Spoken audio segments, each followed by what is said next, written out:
Hi, this is David Oman with HouseAtTheEndOfTheDrive.com. You're listening to KTLK, The Fringe FM. Hi, guys. Matt Ray with America's First News. And if you're like me, you're probably still looking for that special Christmas gift for your wife or girlfriend. Treat her to the very best this year. The world's softest pajamas from Pajamagram. Because they are the world's softest pajamas, they're lighter than a cloud, softer than a bunny. They're like cashmere, only better, and you'll love the way they look. She'll love the way they feel. The softness, the warmth, the comfort. And if you're like me, you can't stand wrapping presents. It's tough to do. Well, get this. Pajamagram includes free gift packaging. All you have to do is make the order, and delivery is guaranteed by Christmas. Plus, they're backed by a 100% lifetime guarantee. You risk nothing but the look on her face, guys, when she opens the Pajamagram. So go to Pajamagram.com right now. That's Pajamagram.com. Tell them Matt Ray sent you. That's Pajamagram.com. Tell them Matt Ray sent you. Hey, it's Grace. Can we talk about something serious for a minute? Your age. Getting old has its perks. But remember, being a few years younger, you know, your hair was thicker, you didn't have so many wrinkles, that extra weight wasn't haunting you, and you just felt better. Well, we can't turn back the clocks and go back 10 or 15 years, but you can start feeling and looking 10 or 15 years younger with Nature's Youth RSF. It's a doctor-formulated daily supplement that helps your body maintain its peak performance and fight the aging process. Imagine sleeping better, looking better, and feeling better. See how Nature's Youth RSF has helped thousands of people just like you at nature'syouth.com. nature'syouth.com. Imagine how it will feel when your family and friends are asking you what you did to look so good. Your secret will be Nature's Youth RSF. It's time to start looking better and feeling better. Learn more and order your Nature's Youth RSF at nature'syouth.com. That's nature'syouth.com. That's nature'syouth.com. So, you love talk radio? Then you'll love TalkStreamLive.com. TalkStream Live is always on, 24/7 with the best streaming talk shows. Find your favorite talkers and discover some new ones. It's free, readily available online or on mobile with any smartphone or tablet. Finding your favorite talk shows all in one place has gotten a whole lot easier. Just go to TalkStreamLive.com. Be sure to download the free apps from Google Play or the iTunes App Store. Live for 3 hours every Saturday night. It's a show that engages the mind, makes you think, and maybe even challenge what you think you know. Hi, I'm Jeremy Scott of Into the Paranormal, where we talk about topics that are anything but mainstream, somewhere between abnormal and paranormal. Bring an open mind and join us for Into the Paranormal, live Saturdays at 6 p.m. Pacific, 9 p.m. Eastern on the Fringe FM. Hi, Jeremy Scott here from Into the Paranormal, and I'm back live Saturdays at 6 p.m. Pacific, 9 p.m. Eastern, right here on the Fringe FM.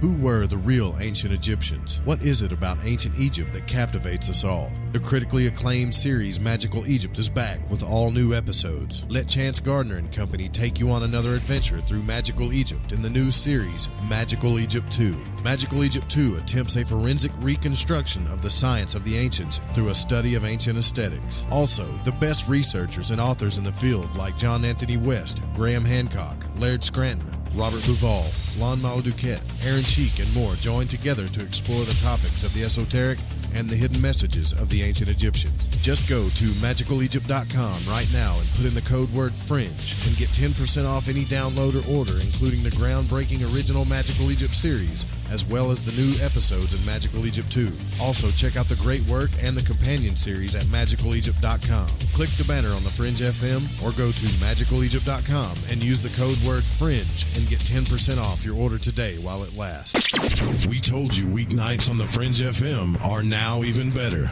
And we mean it. Do it live! Where else can you hear the best shows and the best talent? Kick off your evening with our newest host, Alex Exum, live at 7 p.m. Pacific, 10 Eastern. Hang out with me, Joe Roop, on Lighting the Void at 9 Pacific, midnight Eastern. Ryan Gable expands your mind on the secret teachings at midnight Pacific, 3 a.m. Eastern. We're bringing the heat every single night. Fire it up, the Fringe FM. This is Paranormal News. I'm John Jeter. NASA's OSIRIS-REx spacecraft has reached its destination in deep space, 76 million miles from Earth, at a diamond-shaped asteroid named Bennu. It arrived on December 3rd, 2 years and 3 months after launching. 3, 2, 1. And liftoff of OSIRIS-REx, its 7-year mission to boldly go to the asteroid Bennu and back. It will slip into orbit on New Year's Eve and spend more than 2 years gathering samples of the asteroid. Here's Professor Dante Loretta at the University of Arizona. There are many important reasons for studying asteroids like the target of OSIRIS-REx, asteroid Bennu. First and foremost, for me especially, they're geologic remnants from the dawn of our solar system. They're literally the first material that formed around our star, and they represent the building blocks of planets, and we hope, in the case of Bennu, of life, and the reason that Earth may be a habitable planet in the form of delivering water and other important volatile material. OSIRIS-REx captured a picture from 85 miles out 3 weeks ago. It is the United States' first probe to obtain samples from an asteroid. A lander is on its way to the far side of the moon. A rocket carrying the Chang'e 4 lunar lander blasted off from southern China early Saturday morning. It's set to land near the moon's southern pole and explore the composition of the lunar surface so scientists can see how it compares to the near side of the moon. The mission could go a long way to learning if life can survive on the surface. Chang'e 4 is also transporting seeds and silkworm larvae. Read the news at ParanormalRadio.com. I'm John Jeter, and this is Paranormal News.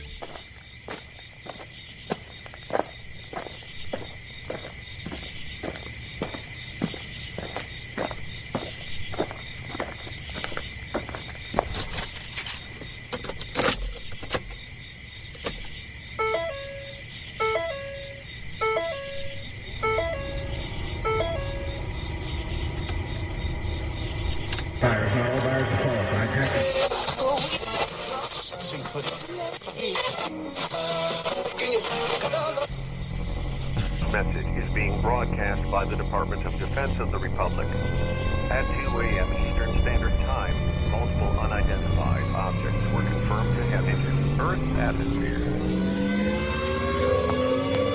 Discovery Houston, 20 seconds to LOS T-Drift. Contact, nice to be in orbit. The first message that comes to you is you are a divine being. You matter. You count. You come from realms of unimaginable power and light, and you will return to those realms.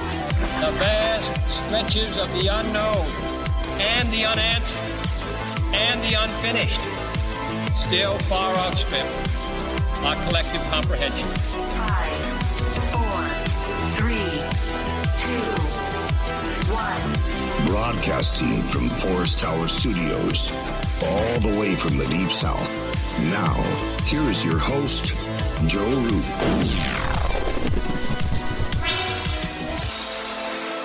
Good evening. I'm Joe Roop, and this is Lighting the Void.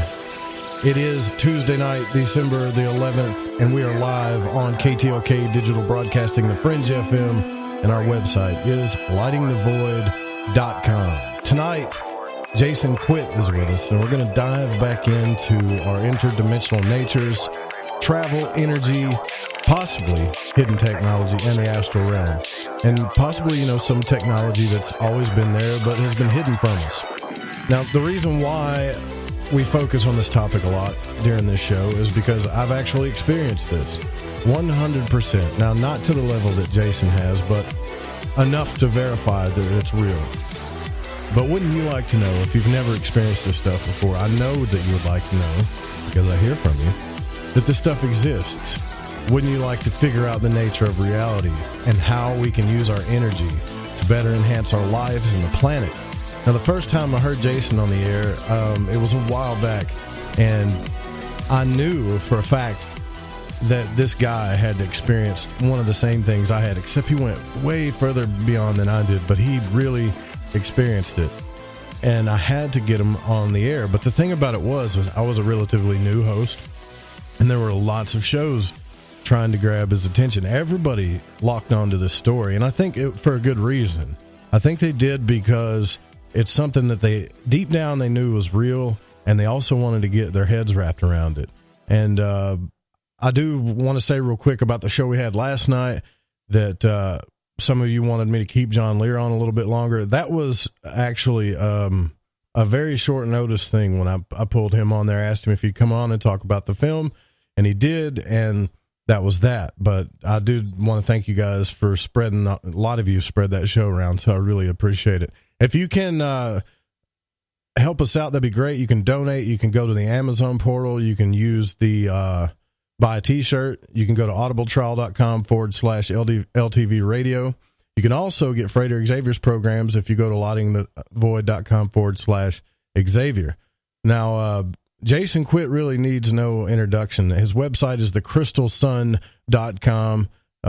You wrote I think you're best well known for your book, Forbidden Knowledge. You also wrote the Yosef Codes.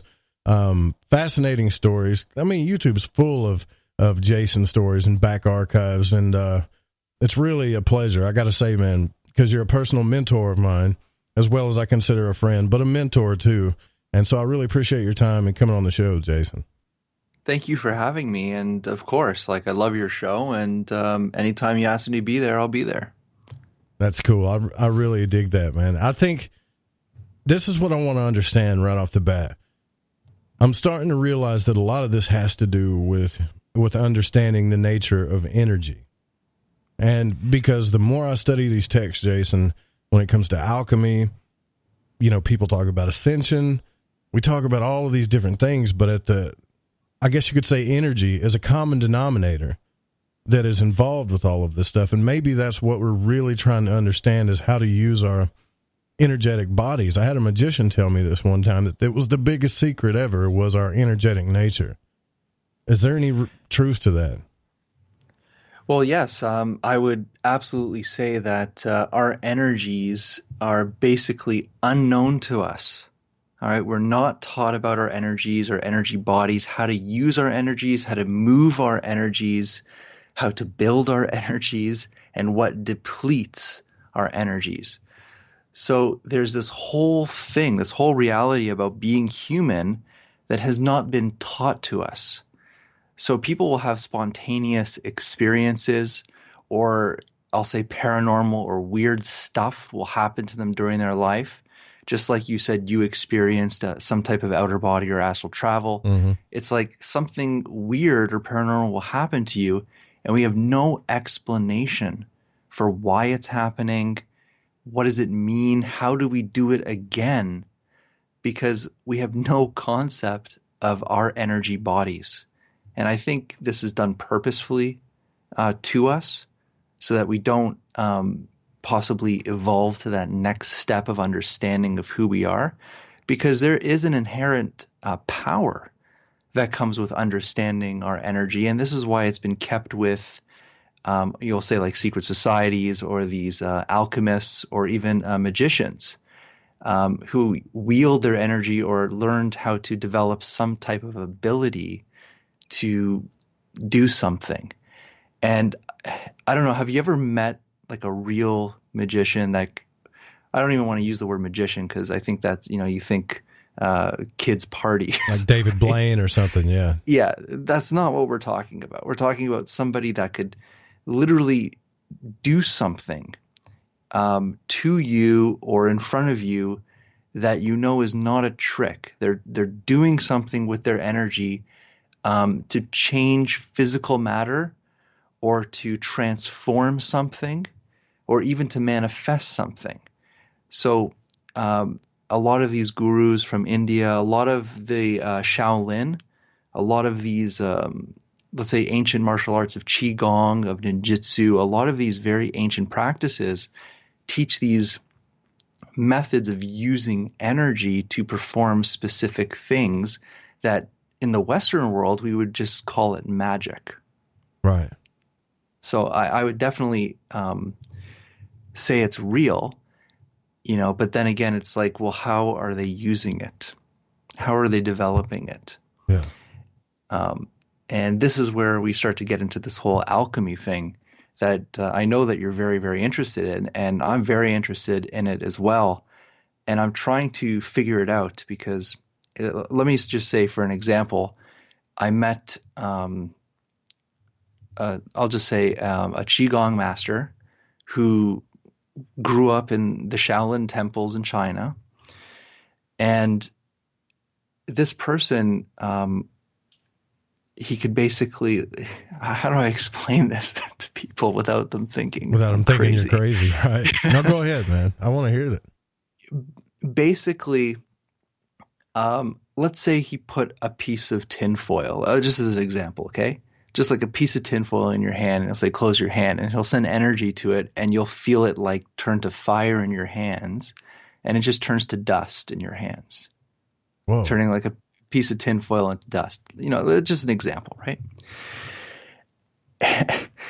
And then, you know, I'm kind of like trying to figure out, okay, well, this is some type of ability. How does he do this? How does he do this?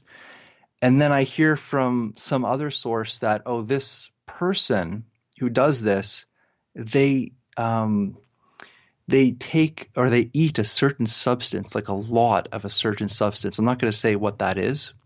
I don't want anybody trying with this, but they eat a lot of a certain substance. And I think that by putting a certain amount of some other form of energy into their body, they could channel it into a usable energy source to do a trick. All right. Okay. So before you move on with this story, I want to, can I ask you right now? Yes. In alchemy, there's two forms that I've studied. There's alchemy that, you know, the puffers use, of physical stuff, elements, chemistry lab type stuff. I've studied all the symbols and everything. Then there's transmutation via energy, right?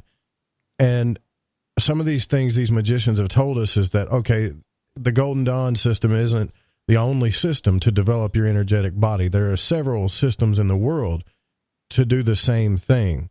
But when you get to an advanced level, some of the things that you're going to do would be super dangerous to you if you did them now. Is this kind of what you're talking about? Is this why they talk about these elements and substances sometimes and it's all hidden? That's right, because it's something, like I said, this person was brought up into it, all right, as a child. So it was almost like given to them growing up to develop a certain gift or ability that they can use. You know, so if somebody would try to do what they do and just copy them, it wouldn't work whatsoever, because it's not just a transformation with the elements. They're physically transformed because of their training, because of their energetic bodies, and that's why they could use whatever that resource is that they're taking or using. Gotcha. So they can harness it because their bodies are ready to use it. Because he kept saying, when I say he, it's this magician I know, he said that eventually you're going to learn how to use the fires of the body. And people have manipulated the fires of the body with several different things, Kundalini, Tantra, all these. And I was thinking, so there's really no set way to advance energetically. There's several different ways to do it, right? Well, there are several ways. And because you're on the topic of the inner fire, I'll have to share this story with you. I don't know if I told this last time, but I think last time we spoke, it was after I broke my back. Did I talk about that? I don't think so. I don't remember. I don't remember. Right. But it's almost exactly a year ago is when I broke my back. And when I was in the hospital, I couldn't move, right? You know? And, you know, I'm this, you know, I have my shamanic training. I know about energy healing, and I have my inner guidance. But all the training I had up until that point, it used my body to move energy. But now I don't have a body. I can't move. So what do, right? Right. And all I would do is breathe. And I would breathe into my dantian, which is like in my stomach, which is just behind your belly button. And you consciously breathe in your stomach. And this fire ignited in me. And when this fire would ignite, I could use my mind to move the fire to the places of my body that were broken and hurt and traumatized. And I would hold the fire there, and with my intention of my breath, continue to feed that fire. And I'm telling you, like, I felt bones move. I felt muscles reattaching, like the craziest stuff to feel and to witness. And it was excruciating pain. So if my pain level was, let's say, at a 9-10, when I started to do these exercises, my pain actually got way worse. But I learned from, my early shamanic trainings that pain was actually the sensation of healing itself. So don't hide from the pain, go into the pain and experience it, because that's where the healing will take place. So I knew that, as the pain was building, I was getting some very intense healings with this fire energy. And I think that we all have this fire energy within us. We just have to learn how to ignite it, how to activate it, and use it consciously. And I think this is what your magician friend was kind of alluding to. And in shamanic culture, especially with Algonquin, which is up in Canada here, they use the term the Great Fire, which is like the Great Spirit. And they say each individual, each person on this planet has a spark of creation within them, which is literally a flame. It's fire.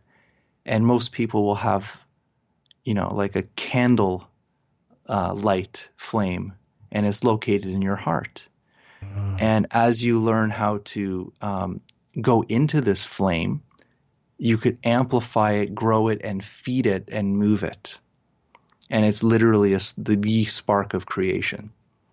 Man, that's so cool to me. Because is it bad to learn this stuff, though? Do you think it's dangerous to learn the advanced stuff about this? I don't even know if you have. It sounds to me like you understand it better than I do, the nature of energy for sure. But the way he was talking about it, there was some kind of danger, that things that he didn't want me to try to do or learn about, because it was dangerous to my health if I tried to do it now, because I didn't. He said the system that we have gently develops your energetic nature. It's very gentle, and it doesn't, no harsh things are going to happen to you. But if we were to teach you this advanced stuff, that it would, which that kind of freaked me out a little bit. But at the same time, Jason, I was like, it would be really nice if you would tell me what you're talking about so I can know, Well, I think it's kind of like Pandora's box, and I'll just go back to Star Wars because it's something that we all know. Is remember, when Luke wants to train to be a Jedi, what does Yoda say? It's like, no, you're too old. Right. I only train you if you're a child growing up. And I think that's kind of true in a sense. It's a lot harder to do this. And I'll give you an experience that I had. This is a funny experience. Well, it wasn't funny at the time, but okay. So I had this kind of spontaneous past life memory come up, and I remembered a time in Egypt where we went through certain types of initiations, and it was the initiations of the elements. So earth, air, fire, water, ether. So like the elements, right? And I remembered going through this training, and I remembered what it felt like to have these initiations, right, activated within me. And I knew that there's no such thing as time and space. And, if I was initiated back then, I could, I could just pull that energy into this life, right? Right. That was my thought process, right? So I did a meditation. I'm like, okay, I'm going to go back in time, and I'm going to reconnect to this past life, and I'm going to take these activations and initiations that I did back then, and I'm going to pull them into my body, into Jason's physical body in this life, right? What can go wrong, right? Right. I swear perfectly to you, safe. Right? Perfectly Nothing can safe. happen. I swear to you, that night, it felt like the organs in my body were moving around. And I cannot describe the feeling, but the pain was so intense and so extreme that I was like seconds away from calling an ambulance. But then again, like, what do I tell the doctor? Well, I did this meditation and I connected to a past life to get an initiation, and now my organs are moving around. That's what it felt like, That's so crazy. I had to kind of like endure the pain where I was literally like, I didn't know if I would make it through, if I would pass out. So are there risks to, let's say, activating these things? I really don't think that there's a risk that's that dangerous, but I do think it's almost like opening Pandora's box, where once you start the process, it's very hard to stop the process from happening, if you know what I mean. Do you think this is why they embedded this stuff into symbols? Whether it's in our religion, it's almost like, okay, we're going to leave the teachings there, so they'll always be there. And I'm talking from a Western standpoint, right? So they'll always be there. So the seeker will find it. But at that point, you're probably, that's the thing that bothers me. It's hard to explain is, why don't they just come out and talk about it if it's dangerous? Most of the things that we know that are dangerous, right? Mm-hmm. They'll tell us, fire is dangerous. It burns you. Bullets are dangerous. Don't point them at people. But this stuff I just wonder why they keep it so secret. Do you think it's because they don't trust us, that we're not conscious enough, or they don't think that we would actually be responsible with this kind of information? I just think that they can't just tell you the secrets. I think that's the point. They can't just say, here it is, list 1 to 10. It will never work because it has nothing to do with words whatsoever. So basically these secret societies or these hidden religions, I'd say, that teach this magical information of alchemy, it's that it's a process. It's not a fast process. It's a long process. And through the thousands of years of being passed down from generation to generation secretly, they've kind of developed it down to a science.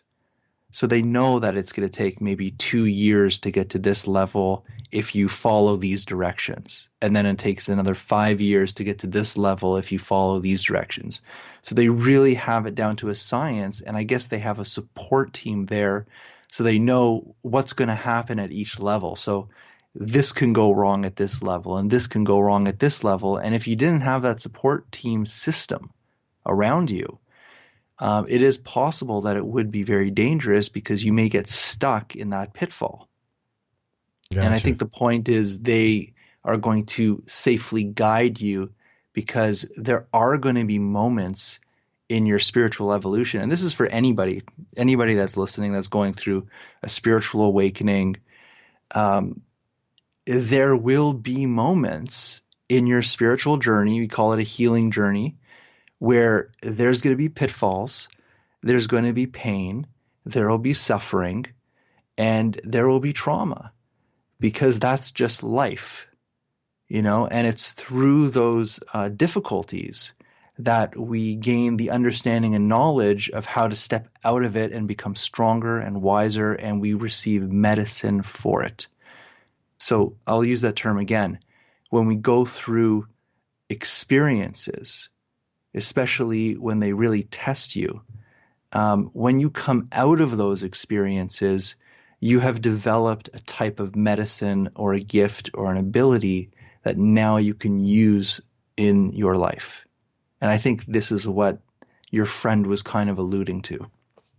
Awesome. Yeah, that makes sense. And this is kind of the path I wanted to go down tonight. I know a lot of people want to talk about astral travel and the out-of-body experience. I promise you we'll get there. But there is something about energy I think we need to focus on more. And Jason has plenty of experience with it. But we're going to talk about that and more when we come back. Don't forget, the newsletter is coming out. I'm going to give you that free book. I'm almost done with it. But you can sign up at the website. Just put your name and email in there to sign up for the newsletter. We'll be right back with Jason Quitt. Don't go anywhere.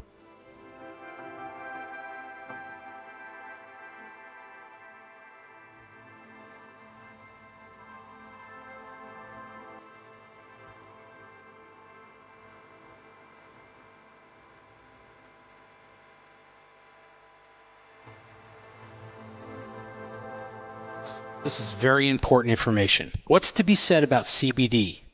AncientLifeOil.com. Our CBD is made from hemp and has 0.003 THC, which means this wonderful product won't get you high, no matter what amount you take. What does CBD do for the body? My hands are tied. But you can Google CBD benefits and be astounded. When you're finished reading, you'll want to log on to AncientLifeOil.com. That's AncientLifeOil.com. and purchase. Life is good when you feel good. People are tired of pain. People are asking for non-GMO organic products to help them with, you fill in the blank. Legal in 49 states, and again, our CBD is made from hemp. Ancient Life Oil is about helping people one by one by one. If you wonder how good the product is, the CEO takes it every day without miss. AncientLifeOil.com. That's AncientLifeOil.com. Have a great day. Hey, it's Grace. Can we talk about something serious for a minute? Your age. Getting old has its perks. But remember, being a few years younger, you know, your hair was thicker, you didn't have so many wrinkles, that extra weight wasn't haunting you, and you just felt better. Well, we can't turn back the clocks and go back 10 or 15 years, but you can start feeling and looking 10 or 15 years younger with Nature's Youth RSF. It's a doctor-formulated daily supplement that helps your body maintain its peak performance and fight the aging process. Imagine sleeping better, looking better, and feeling better. See how Nature's Youth RSF has helped thousands of people just like you at nature'syouth.com. nature'syouth.com. Imagine how it will feel when your family and friends are asking you what you did to look so good. Your secret will be Nature's Youth RSF. It's time to start looking better and feeling better. Learn more and order your Nature's Youth RSF at nature'syouth.com. That's nature'syouth.com. That's nature'syouth.com. So, you love talk radio? Then you'll love TalkStreamLive.com. TalkStream Live is always on, 24/7 with the best streaming talk shows. Find your favorite talkers and discover some new ones. It's free, readily available online or on mobile with any smartphone or tablet. Finding your favorite talk shows all in one place has gotten a whole lot easier. Just go to TalkStreamLive.com. Be sure to download the free apps from Google Play or the iTunes App Store. Are you intrigued by Paranormal Talk Radio? You'll love the new Paranormal Radio app from TalkStream Live. You'll find a great selection of talk shows covering UFOs, ghosts, strange phenomena, and much more. Download the Paranormal Radio app now and start listening to the very best in paranormal talk entertainment, including the network you're listening to right now, the Paranormal Radio app. Free in Google Play and the iOS App Store. Want to know what's on The Fringe FM? Check out our schedule at thefringe.fm. We told you weeknights on The Fringe FM are now even better. And we mean it. Do it live! Where else can you hear the best shows and the best talent?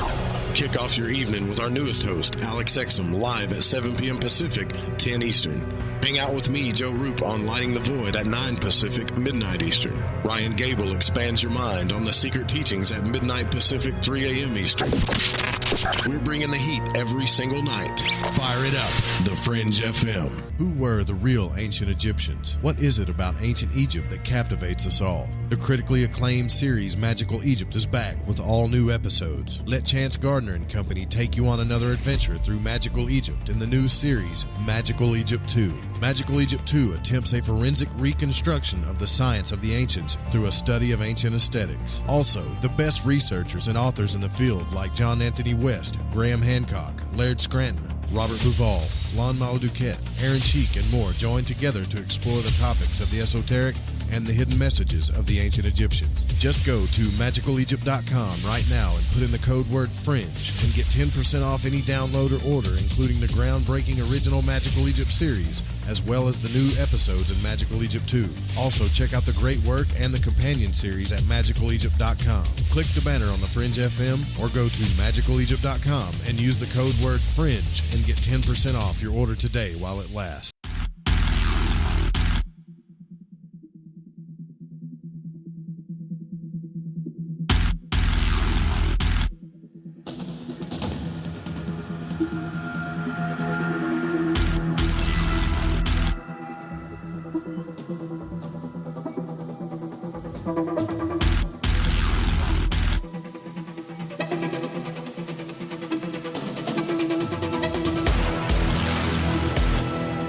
All right, welcome back to Lighting the Void. We're here with Jason Quitt, live on the Fringe FM. So we're talking right now, we're going to get into the astral realm here in a little bit. Right now we're talking about how to tap into your real power. You know, a lot of times we've brought up on the show, what is the human capable of? Are we really reaching our human potential? Do we have hidden powers? And I believe it's right under our noses, and it is the nature of energy. And I told Jason during the break about this because we can look at this in our lives, that when we don't use our energy properly, everything goes to hell.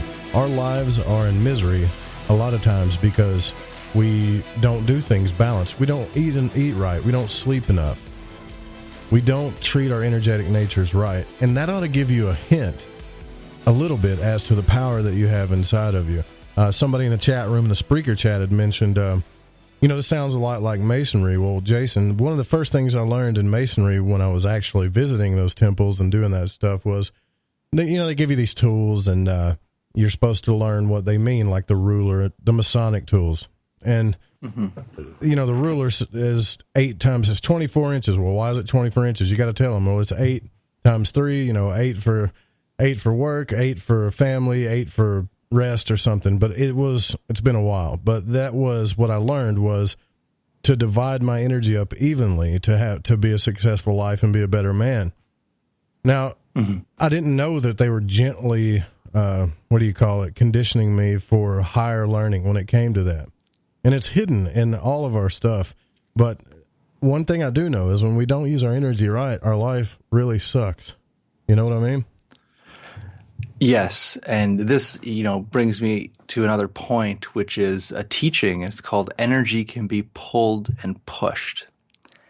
All right, so if you're going through life, and let's say you're not balanced, you've never worked with energy, you have poor diet, you have very poor sleep, your energy is very, very weak. It's a reflection of the way you live your life.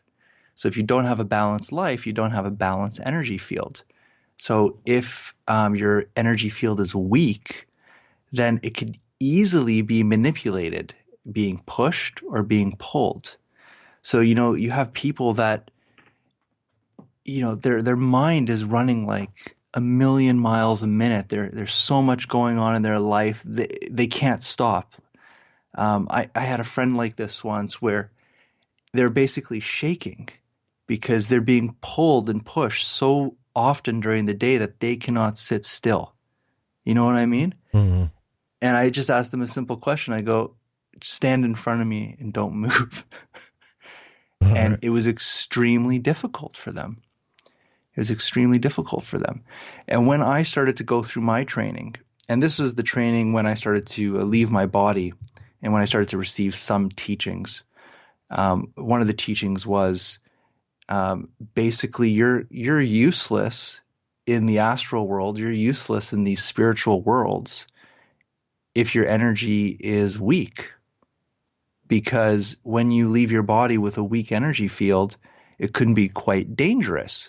You could pick up entities, you can pick up things that could influence your energy, or you could pick up things that want your energy. So there is like a danger of leaving with an energy field that is, I would say, not strong enough to deal with those other dimensions or worlds.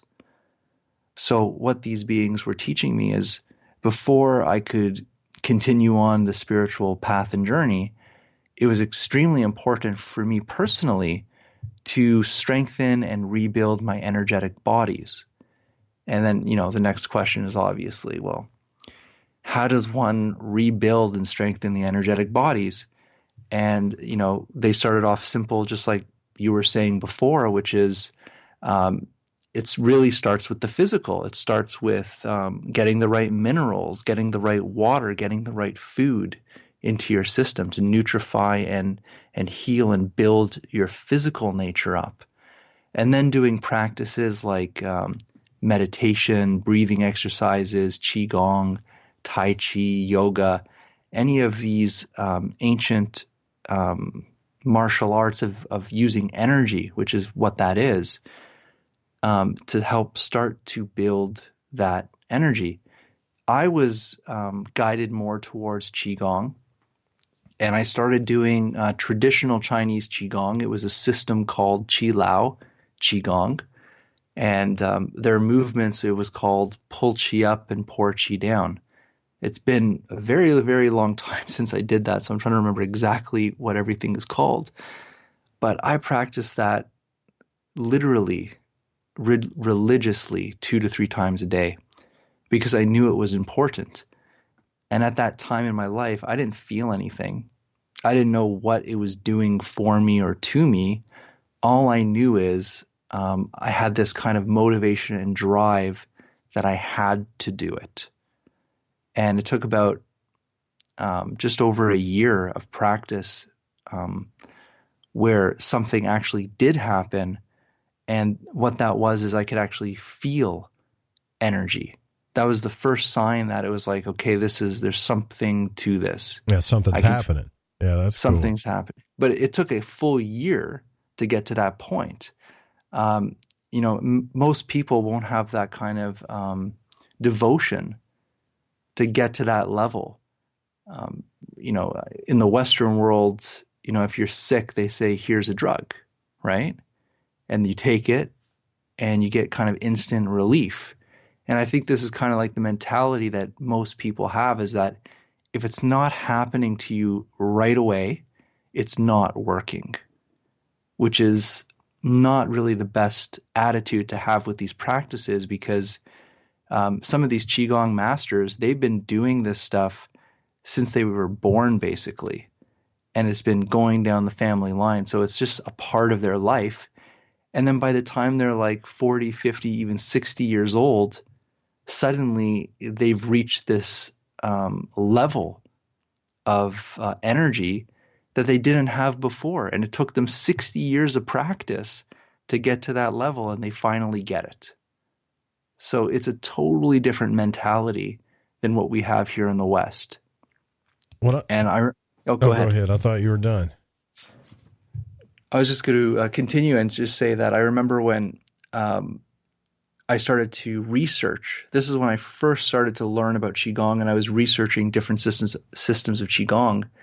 And I was listening to a story of a very traditional old Qigong method. And the way that they weed out the students is that the student will come in and, they'll say, I want to learn Qigong. And they say, okay, I'm going to teach you the first move. And they'll teach you something very, very simple, like, moving your hand like a couple inches away from your body and back, right? Like a very simple movement. And then they'll say, okay, go home and practice this every single day. Do not miss a single day, or you'll have to start again. And do it for 2 years straight, this one move. And when you've done that, come back and I'll give you the next move. 99% of the people will never do that. Because if someone told me that back then, I'd be so naive. I'd be like, I'm just going to go find somebody else to teach me because this is worthless. But maybe that was the real deal master right there, trying to show you something, that you could activate your body just by doing one simple thing instead of a whole song and dance. Well, this makes a lot of sense to me in a lot of different ways. the nature of a ritual, the nature of a magical manifestation, why spontaneous astral projection happens to people. You know, we get caught up in and I don't even want to say it's the minutia really, but we get caught up in the intellectual stuff, the stuff that stimulates our mind, all these big questions and people's stories, and even read as many books as possible, but we can never have the experience, or when we do, they're very few and far between and weird, and we don't understand them. And after looking at Robert Monroe's books, you know, he was doing everything from a scientific point of view, but he never really talked about the nature of his energy at the time. Or, you know, and I think if he would have focused on that, maybe he would have figured out why it was happening, you know. And I do believe that it is on an individual basis. You know, just because Robert Monroe could leave his body and go to the moon doesn't mean you can. Right. It doesn't matter how much meditation you do. It could have been that his energetic matrix, his energetic body, was already in that type of alignment, and he was able to do it more naturally than everybody else. Maybe that was his gift, you know? So like when it started to happen to me, you know, my first question, you have to understand, like was happening to me when I was about 22 years old, 23 years old. And I didn't know who I didn't know who to turn to, right? Who do you turn to when this stuff starts to happen to you? So I would run to my cousin. It was my cousin Sandra, and she was a channeler. She was the psychic of the family. And I would say, this is what's happening to me. Like, why is this happening to me? And she would channel, and she would just kind of say to me, she's like, oh, well, it's happening to you because you're actually very used to doing it because you've done this in many other lives. So you're comfortable doing it. You know, it's easy for you. You know, that answer wasn't really satisfying to me, but it could show us that maybe it is an individual thing, and some people can just do it more than others, and maybe it does have to do with this whole energy matrix or body. And this is why the alchemy and the qigong and all these things could help a person that, let's say, has never had an experience to have an experience, because they're changing their vibrational nature, they're changing their energetic structure by doing these alchemical processes. And I really believe that qigong or tai chi or any of these methods is a form of alchemy in itself. It's a form of using a ritual or a movement or a sacred geometry of the body or a mantra or a breath to put the body in a certain state of awareness or consciousness or vibration where it's being allowed to transform something. It's being allowed to change or being allowed to shift and do something that it normally has never done. And I think this is where that realm of experience starts to manifest. So now that I know this has got to be the secret to everything is energy, but like I told you during the break, we call it energy because we don't understand what it is. It's just something that causes force and movement. And I think I better understand it now. You're talking about pushing and pulling. And I mean, if you look at space, if you look at everything, it really makes sense. But one of the first things I did, Jason, was ritual, Western ceremonial rituals, just basic, little banishing rituals. And they're so boring. I got to be honest with you. They're boring because you're saying the same thing every day, vibrating the same names every day. And you think nothing's happening. And then all of a sudden one day you pop out of your body and you see a black figure and you're like, whoa, what the hell was that? Right. And you freak out. And that's my whole story in a nutshell. I got up to that point and I think I freaked out a little bit and I wanted to understand it more before I went down that road again. And I think a lot of people are at that point. They're either just kind of, I get emails all the time. They're just barely coming out of their body, or they're getting the vibrations, or they can't figure it out, or they've seen something, or they've had sleep paralysis. So many people are at that point when they're trying to figure this out. How do they move past it? It has to do with energy, right? I would say it has to do with energy and will, and it's two components. Because when you wake up in that paralysis state, you're not in the physical world, all right? You're in between the physical world. And this is why you're paralyzed, is because you're not in your body. You're actually out of your body, but you're still trapped inside the shell of the body. So using the will, you can actually project yourself or move yourself out of the body, because that's how you do it. And as you pop out from the body, you have now entered into this astral world, even though you are still in the astral world when you're in the body. So many people think when they wake up in sleep paralysis, they're waking up in the third dimension. You are not waking up in the third dimension. You're waking up in the astral world or fourth dimension. And this is why you can feel or see or sense beings walking around the bed, or even on the bed, or even in bed with you or on you. And it's not a fun feeling. It's extremely scary. But that is the astral world. And when you wake up and snap yourself out of the astral world back into your body and wake up, you open your eyes, there's nothing in your room, because you have just moved into another dimension and then back. So, and what you were saying with the black figure, many people that get to the level of when they get outside of their body and they come face to face with these shadow beings, or beings they would consider dark or evil, or there to hurt them, there usually is a type of battle. They will try to fight this thing. I've done it like hundreds of times. You want to fight this thing and kind of rip it off you or push it off you, or I had one shove worse. me back in. Like I felt like it shoved me back in. Maybe, maybe you weren't ready. Maybe it was protecting you. It's like, nope, sorry, Joe, go back. You're not ready.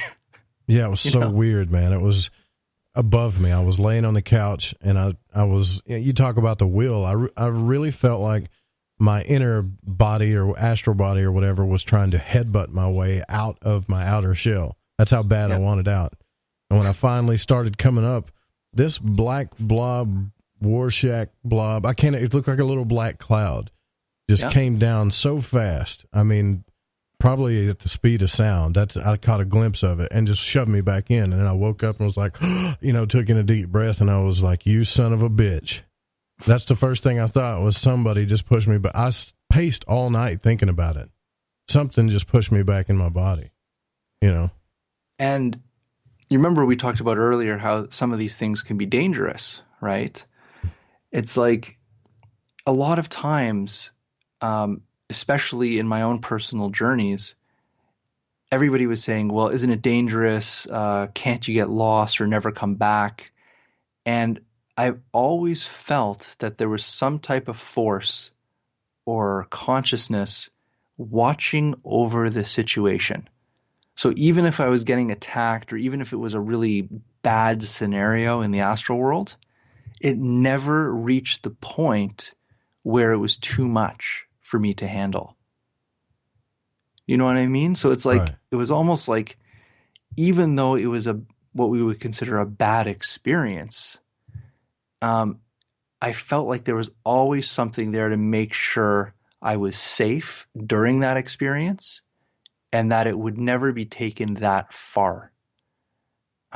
So I had this kind of strength to me where I knew that whatever was happening, I can deal with it.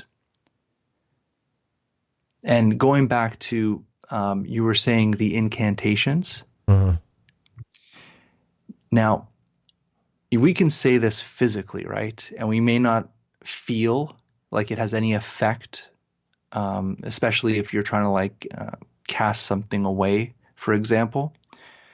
Now, I remember there was a scenario where I was being attacked and it was painful, and I was trying to fight these things. And every time I tried to fight it, the experience would just get worse. Like they were just stronger than me at that point. And I just kind of said, okay, this isn't working. I need to try something else. And then I'm like, oh yeah, I'll say a mantra is what I went in my head. And I said the mantra, Ra, Ha. That was my mantra. It was Ra, Ha. And I said this mantra over and over in my head. And almost immediately when I said those words in the astral realm, these things just gone, like instantly gone. So I think that these teachings or these mantras, their real power is not in the physical.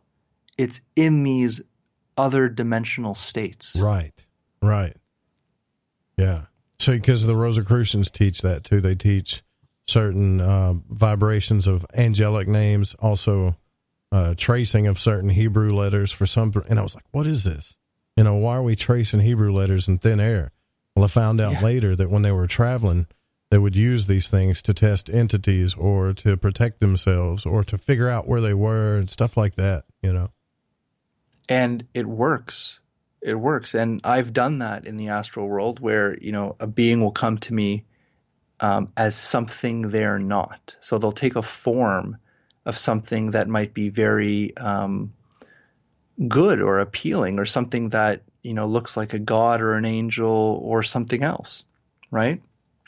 But just because they look like that doesn't mean they are it.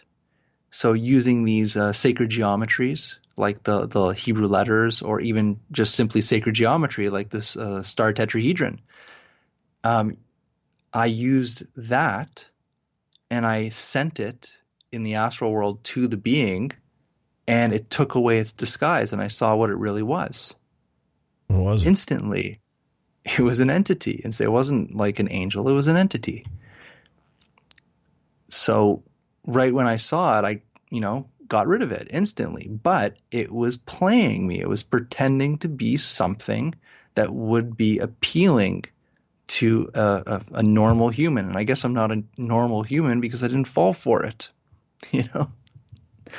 So we have to be very cautious, especially in this world. So if you don't have any teachings and you go into this world, you don't know who you're dealing with.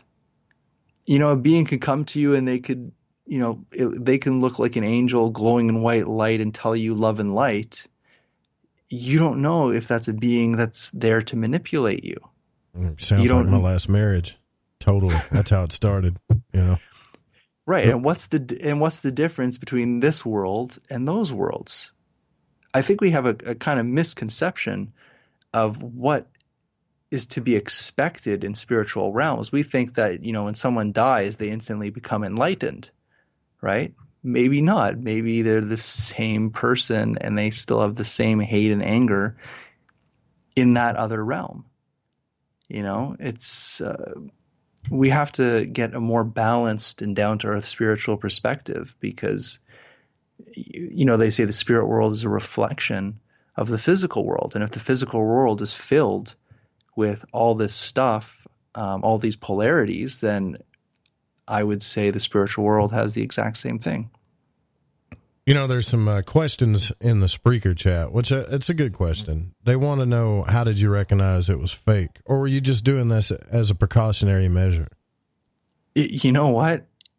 I didn't even know what I was doing, to tell you the truth. It was like, how do you say that? It's pretty late here, so my mind isn't working in its best form. I understand. But, what was it? It was like an instinct. It was like I just felt this is what I had to do. I had no prior knowledge of this is what will happen. So when I just did it, it literally surprised me. I'm like, wow, I just did this thing, which was create the star tetrahedron with my mind. I saw it in front of me in the astral world. I sent it to this being, and it took away its disguise, and I saw that it was this dark shadow thing. And then I got rid of it. I sent it out into space or the ethers. I don't know. But it was just kind of like an instinct. I just knew what to do. And I think that we all have these abilities and memories built within us. And, I was having this conversation the other night with my friend Ron and Olav, and we were just talking that, if everything was wiped out, all knowledge was wiped out, there would still be people that will go and receive messages in their dreams. It's almost like this information is built within us. Yeah. And it'll always kind of bubble to the surface. So even if they try to wipe out this knowledge, like they did with like the Native Americans, right? Like if they come over here, they kill everybody thinking that, okay, this knowledge is dangerous for us. We need to stamp it out. So they go and kill everybody.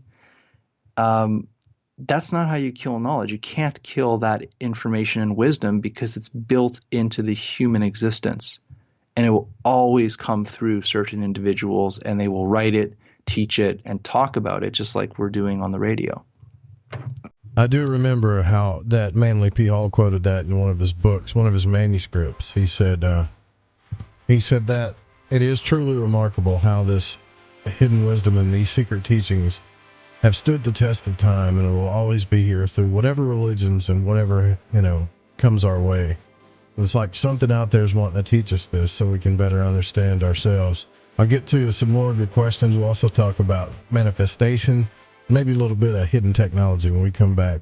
We're with Jason Quitt. I'm Joe Roop. This is The Fringe FM. That's the network. The show's Lighting the Void. We'll be right back.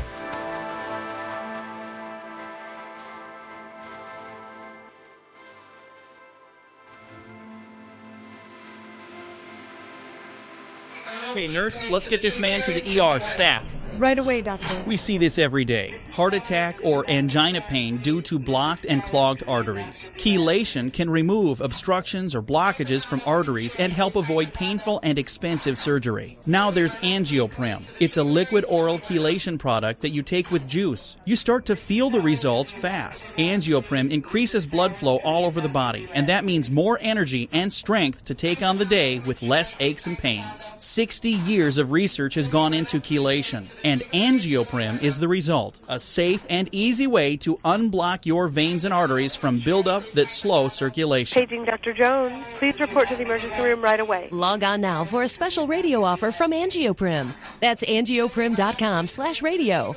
ANGIOPRIM. Angioprim.com/radio or call 877-882-7221. That's 877-882-7221. This is Paranormal News. I'm John Jeter. A shining light that changed colors. That's what a jet pilot says they saw during a flight on the evening of November 24th over Canada's Baffin Island. An incident report suggests the sighting could have been a weather balloon, or a meteor, or a rocket, or a star, or an unidentified flying object, man. The pilot says the light changed from red to green to white. There have been reports of UFOs being built in the area since at least 2004. This is the latest case of pilots reporting mid-air sightings following events in Arizona, Oregon, New York, and Ireland over the past year. Are UFOs visiting the North Carolina coast again? Hey, I need to go out there and find out myself. I live here. Video of multiplying lights over the Atlantic Ocean was taken by a fisherman one evening at the Cape Lookout National Seashore on the Outer Banks. The witness commented on the video. The light was very bright, stationary, and silent. Over the course of the next hour, it faded in and out, as well as sometimes becoming multiple lights. Now there are four again. How that happened? I don't know. National Park Service officials there say they find the set of lights to be very peculiar. And there's a case in Texas of a craft that was described as the shape of a cigar near Fort Worth. The witness said that she thought it was a cloud at first, got curious, started filming, and as she zoomed in on it, she noticed it was reflective. The witness says the object was motionless for 20 minutes and was the oddest thing they've ever seen. Connect with the news at ParanormalRadio.com. I'm John Jeter, and this is Paranormal News. magic, the occult, history, health, news. These are just a few subjects discussed on my radio broadcast, The Secret Teachings. I offer unique and objective perspectives on new and old subjects alike, while welcoming guests and presenting my own research with no filter. Visit my website for more information and to subscribe to my archive at www.thesecretteachings.info. And find me on The Fringe FM live Monday through Friday, midnight Pacific, 3 a.m. Eastern on The Fringe FM. Yo-hoy there. Gigi here. And I'm Cortana, and we're going to bring you on a journey through all things paranormal, metaphysical, ufology, and even psychedelic on our show, Shift Happens, live, Fridays at 7 p.m. Pacific, that's 10 p.m. Eastern, on The Fringe FM. And remember, kids, don't feed the archons. Feed ducks instead. Duck up.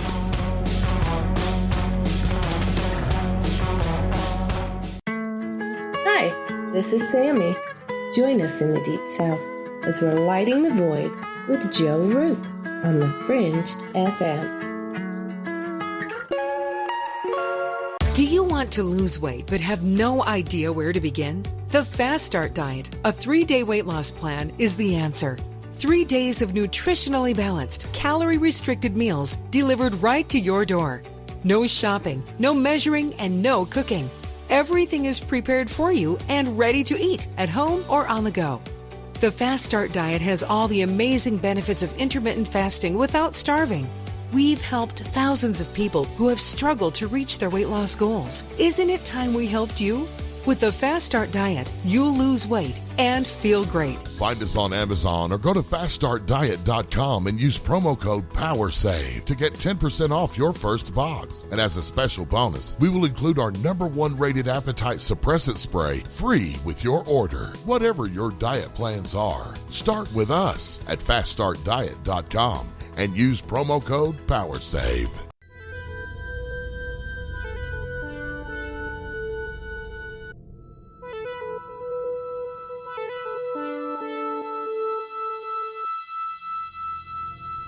To call Joe, pick up the phone, dial 1-800-588-0335, toll free from the United States or Canada.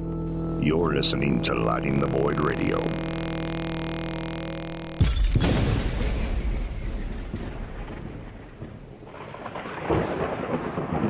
All right, we're here with Jason Quitt, and what I want to do now is kind of talk about, if we can, Jason, manifestation a little bit, and then we can get back to the energy subject. But I never did understand how people could manifest things through ritual and sigil magic until I started understanding, okay, are we just building energy up to the certain point of focus, and then it just hits this doorway in our subconscious, then projects into the astral realm.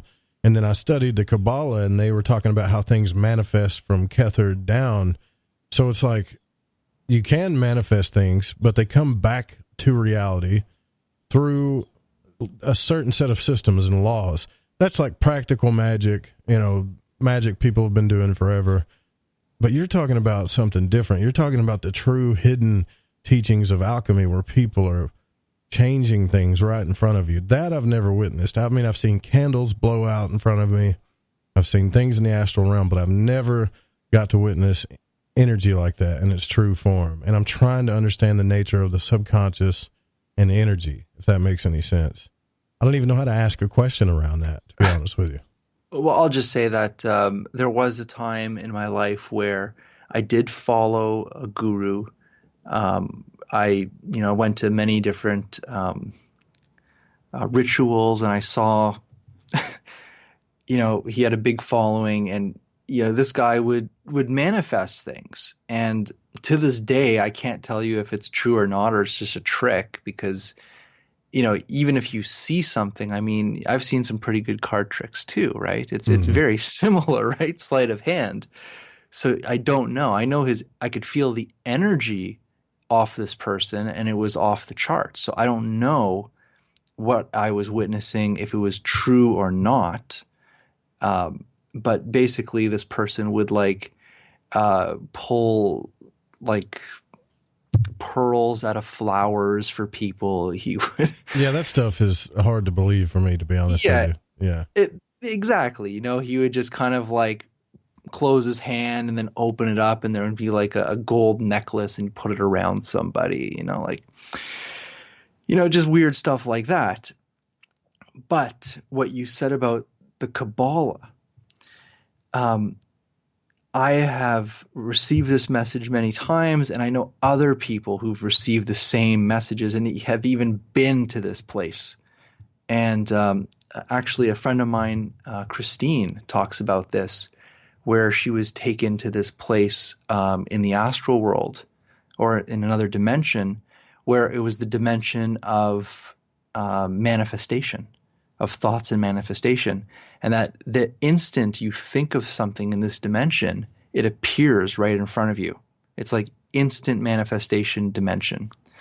And from what I've heard and what you just said with the Kabbalah, is that you have these people that are very much connected to that dimension of instant manifestation, and they bring that energy through them. They're the conduit. So their energy field is now creating that dimension here on planet Earth. So they're bringing that dimension through them, through their energetic matrix and bodies, and they're breathing that energy into this world. And then they're using their mind to manifest whatever that is, and it will appear. This is the only way I could explain it in a spiritual way of understanding. I have never done it personally, and if I did do it personally, I probably wouldn't believe I did it. Well, the thing is it doesn't happen instant. So, for instance, if I did a sigil magic or something, and I say, okay, I want to meet a girl that looks like this and has this type of qualities, that's what I want. I mean, this is practical. I've never done that, but I'm just giving you an example. Yeah. Well, as soon as I let it go, as soon as I fold up the paper, bury it, burn it, whatever, and the second that I forget about it, okay, it's not going to work, I move on with my life. The next thing you know, this girl comes walking down the street, bumps into you, and you're forced to have a conversation with her. Those are the types of things that I've seen practical magic do. Not so much like, aha, here's a bird or something, And I'm trying to, and there's got to be a process through that. Then it's always, these magical systems always use symbolism, the subconscious, and energy, it seems like. Well, it's almost like, let's say that you want something, okay, or you're visualizing something that you want to happen in the future. What you're actually doing is you're sending your energy, because energy is not bound by time or space. So what you're doing is you're tasking your energy to go to that future location or point, or to try to connect with what you want or find what you want and manipulate the energy in a way that at some point in the future, it will connect with that. And, there's so many types of manifestation, and, like back in the day, I'll say back in the day when The Secret came out and everybody's doing their manifestation boards and they're visualizing their yachts and piles of money. And yeah. I really want to know the testimonials of vision boards. That would be a great show. Years later, how many people got their yachts?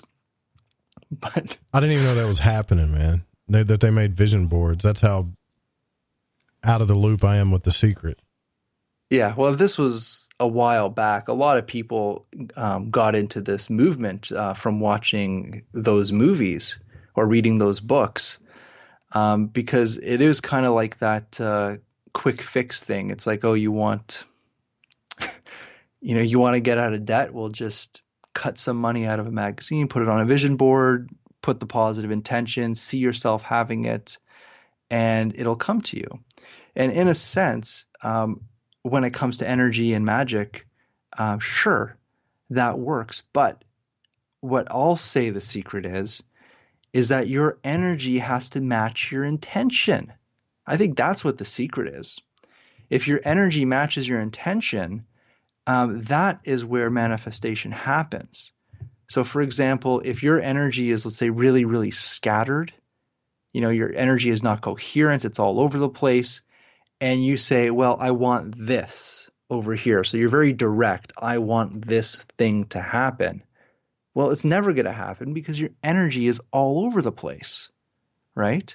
Right. But think about the Buddhist monk, right? Think about the Zen monk, no mind, no nothing. His energy or her energy is completely still and within their body. It's not scattered. It's perfect. Then they take a thought and say, I want this to happen. Their entire energy goes there and it manifests. You see what I'm getting at? So it's more focused and controlled. That's right. So the energy has to match the intention. And also, there's also elements, let's say natural law that's at play. So you have karmic things, life path, your destiny path. These are all energies that are pushing and pulling you down a certain direction in life. So if you're getting pushed and pulled to a certain direction in life and you're saying, but wait a second, I want that other thing way over there. Well, it's going to be very, very hard to get way over there if you're being pulled and pushed with all these other things that are influencing you.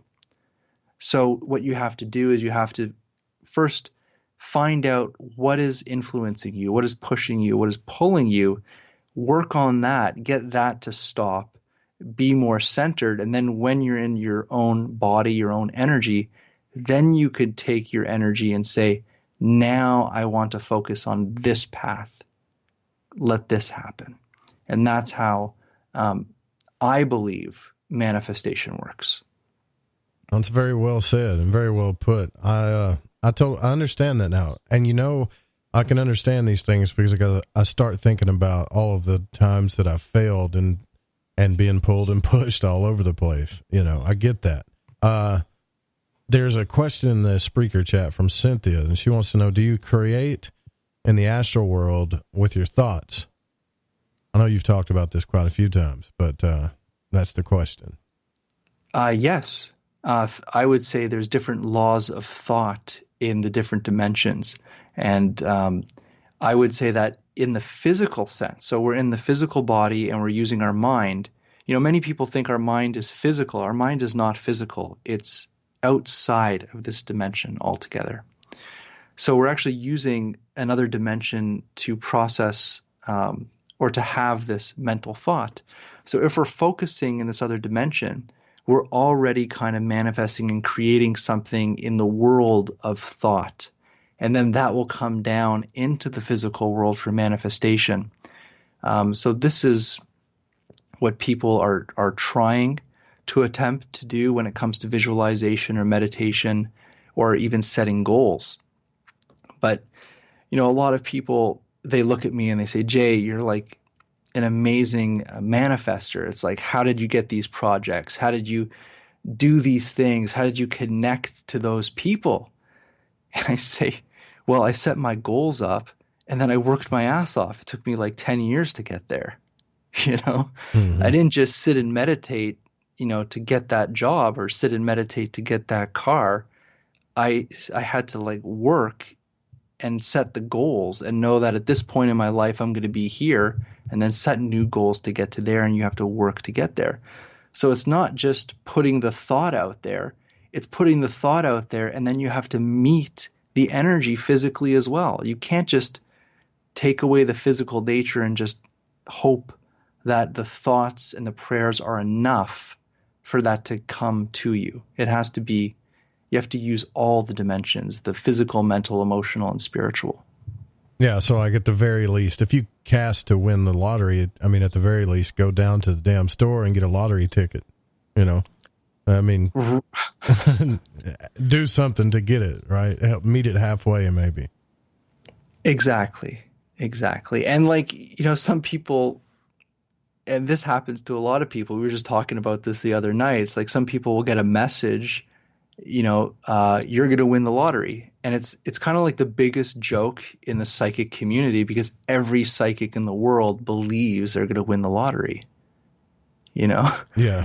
And I know psychics that every week channel the lottery numbers. I don't think they've ever won anything, so again, how does this all work? And I think this is why we're having these discussions, is like, we know these things are happening, right? Mm-hmm. There is phenomenon going on and people are experiencing these things, but what does it actually mean? Like, where is this taking us? It's a very difficult path to follow because no one really wants to dive deep into this stuff. And I, you know what? I don't even think anybody can really explain it. I think we all just have little pieces of the puzzle, and going on a show like yours is we're just sharing our little piece, and maybe, you know, with enough people talking about this, we can really put this mystery to bed. Yeah, see, and that's what got me, really. When I started this thing, the whole reason why I started it was because of the out-of-body experiences I had and some of the occult stuff that I studied. And I got into this thing, and people are like, yeah, and, you know, wait until you meet the reptilians and and just this community come at me all 9 different ways. I'm like, whoa, stop. You know, I don't know anything about any of this stuff. Intergalactic natures of this being or planet, or, you know, how to send you healing power and all this stuff. I don't know. I've learned some of these things along the way, but let's slow down and figure out what we can really do before we get there. You know, that's what I've been trying to do since I started, but you get caught up. Like last night we were talking about the Bob Lazar thing and alien technology, and I'm really kind of focused on this because if that's real, then there's something that we don't understand. And I know in your book, Forbidden Knowledge, you kind of talked about what happened to Tesla, right? That was a catastrophe. I mean, yeah, capitalism beat out something that we really could be using right now. Yeah, and I really believe we are using it. It's just not being used publicly for our best interests. You know, so those things don't go away. They just kind of go in the dark. You know, so if Tesla was alive today, I think he would feel pretty sorry for us.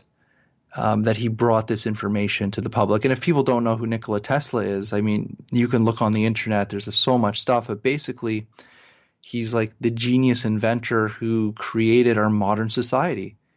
He created alternating current of electricity. He lit up Buffalo, New York, and Hamilton, Ontario. I think we're the first 2 places in the world that got electricity from Niagara Falls hydro plant that he built. And he didn't just build coils, electromagnetic coils, or alternating current generators. This man wanted to basically free the world, not just with power. And if you go back historically, and you could probably find this right on Google Images, if you look up the Tesla company, the actual graphic for the Tesla company from like the 1800s, like the tagline was wireless telephone something, you know? It's like he created the wireless communications back in the 1800s. All right? Not just wireless communications, created wireless electricity. He could have lit the entire world with electricity, safe electricity, for free, because the Earth was a natural generator. We would have free wireless electricity back in the end of the 1800s. And that's not only it. He was extremely interested in, it's called electrotherapeutics. In fact, he gave many speeches at electrotherapeutic societies where he talked about using his devices and technologies to heal all diseases, to heal the world. And in fact, his Tesla coils were actually in the who did he work with? Royal Rife. You know, and you hear all the healing technology that Royal Rife was doing, and they burnt all his microscopes and his lab and all that fun stuff. But this was done a very, very long time ago. And he also, I mean, Tesla was a genius. He created weapons. He said, here's weapons to give to every nation on the planet so that there will be no more war because anybody can just wipe anybody out. He created devices for agriculture. And this is extremely interesting. He created devices for agriculture where he would electrify the air with high frequency oscillations, and he would bring down nitrogen from the atmosphere to the soil. And you know what that did? It gave the plants fertilizer, and it killed all the bugs. So it was a fertilizer and a pesticide, and it grew the plants like twice their size. Do you think that Tesla tapped into some hidden esoteric knowledge in his day? I wonder about that sometimes, that he knew something we didn't as far as he was an incredible secrets. Oh, absolutely. But he was also an incredible psychic. He did have some type of connection to other beings. They did channel through him and show him different devices and give him information to build things. So again, it's like we have this kind of mystery where it's like, is there this hidden hand, call it, let's say, like an interdimensional or higher self guide that said to our planet, at this point in our history, this man Tesla is going to be born, and we're going to give him this technology because at this point in history, we're going to bring humanity into this level of understanding. So it's like that level of technology was given to mankind through a conduit like Tesla. So who's the next conduit to come through and say, guess what? I'm a genius. I figured out how to create portals to other dimensions. And you know what? It's so easy. This is how it's done. Well, and then there's the next step to our evolution. Come on, man. I mean, maybe you're not giving yourself enough credit here. When I say this, I'm not trying to blow smoke or anything, but you've managed to figure out the nature of energy in ways that other people haven't, or at least experimented with it, talked about it, with geometry, the Yosef codes, which I haven't even read that yet. I heard it's really good as far as what you explain in that book. And you can do these things. You've done these things, right? So, maybe not on a Tesla level, but you've seen, beings that I haven't seen. You talked about stargates, and this is the damn stuff, Jason, that I want to get to. And when you say that I may never get there, I got to tell you, it hurts to hear that. Did I say that? No. You didn't say Joseph Root may never get there, but you said earlier that, some people may want to astral travel and go to the moon, but they may never, they just can't maybe, until they learn how to get to that point. Right. But then I also believe that, all creation is a collective awareness. And even though we feel separate, we're all actually connected and all having multiple experiences through time and space. So maybe in a parallel reality, I'm interviewing you for the same thing. Maybe. That's hard to believe, but you might be. I don't know. But look, you're right. I've gone through certain experiences, and it happened to me naturally. It wasn't provoked in any way. Mm-hmm. So for me, it was a mystery. So just because it was happening to me doesn't mean I understood it. Just because it was happening to me doesn't mean that suddenly I'm a master of it. It's just like you, where you said you had that experience where you left your body, but then you haven't been able to get back there since. There was times where I would have this completely insane experience where it's like you're a completely different thing. You're outside your body, you're traveling, you're going through portals, you're meeting beings, like it's just a totally other world. And then you come back to your body and then you don't have an experience for like 2 years. Yeah, it sucks. You're like, what happened here? And I have like a scientific explanation for it. And I don't know if it's right, but, sometimes we'll have a solar flare and it'll impact the geomagnetic field of the Earth. And if you're on that ley line where the geomagnetic field of the Earth is manipulated because of the solar flare, it can literally activate you and poof, you're gone at night. You know? So there could be an environmental part to this awakening. Right. You know, it may not just be because of you. It may be because of environmental factors as well. Well, I'm sure that Mountain Dews and honey buns don't help, you know, because that's what I was addicted to back then. I wonder why I can't get out of body. Slurp the Mountain Dew, eat the honey bun, you know. Think about it. Well, why would any spirit in the universe want to leave their body if that's the experience you want to give it? Yeah, for sure. I get that. I do. Sugar. Come on. And which leads me to another really funny story. First of all, when people go through an awakening, it's usually terrifying and they usually hate it and they don't want it happening.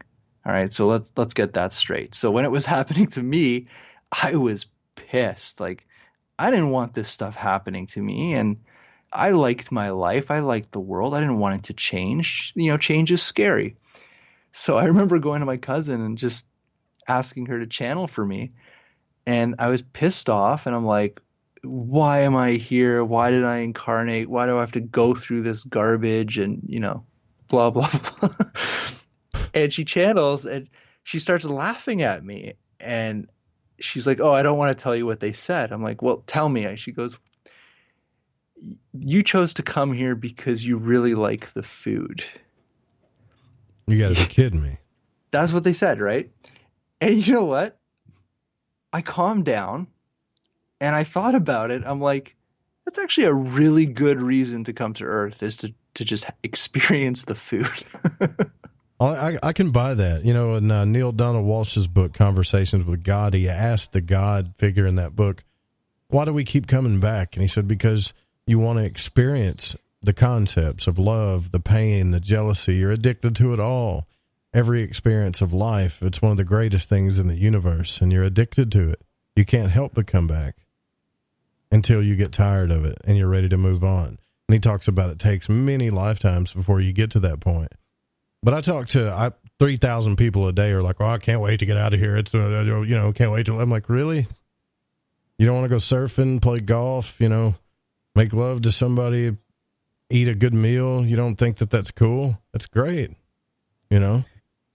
And this is also what they talk about with entities. And one of the main reasons why entities manipulate people or attach to people is because these entities want that experience and they can't have it. And the only way they can have it is through a vessel, which is you.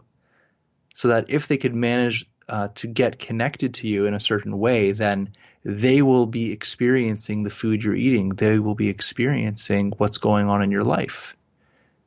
So, you know, that is a motivating factor, I would think, for a being to want to attach to somebody, right?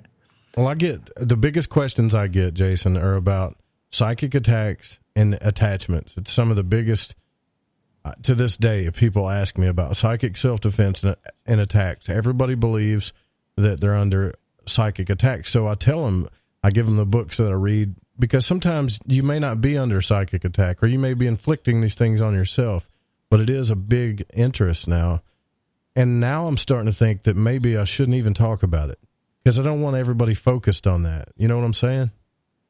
Yeah, but it is a part of the path, I would think. And, you know, I went through it. I was being attacked constantly when I was going through this, what we would call awakening process.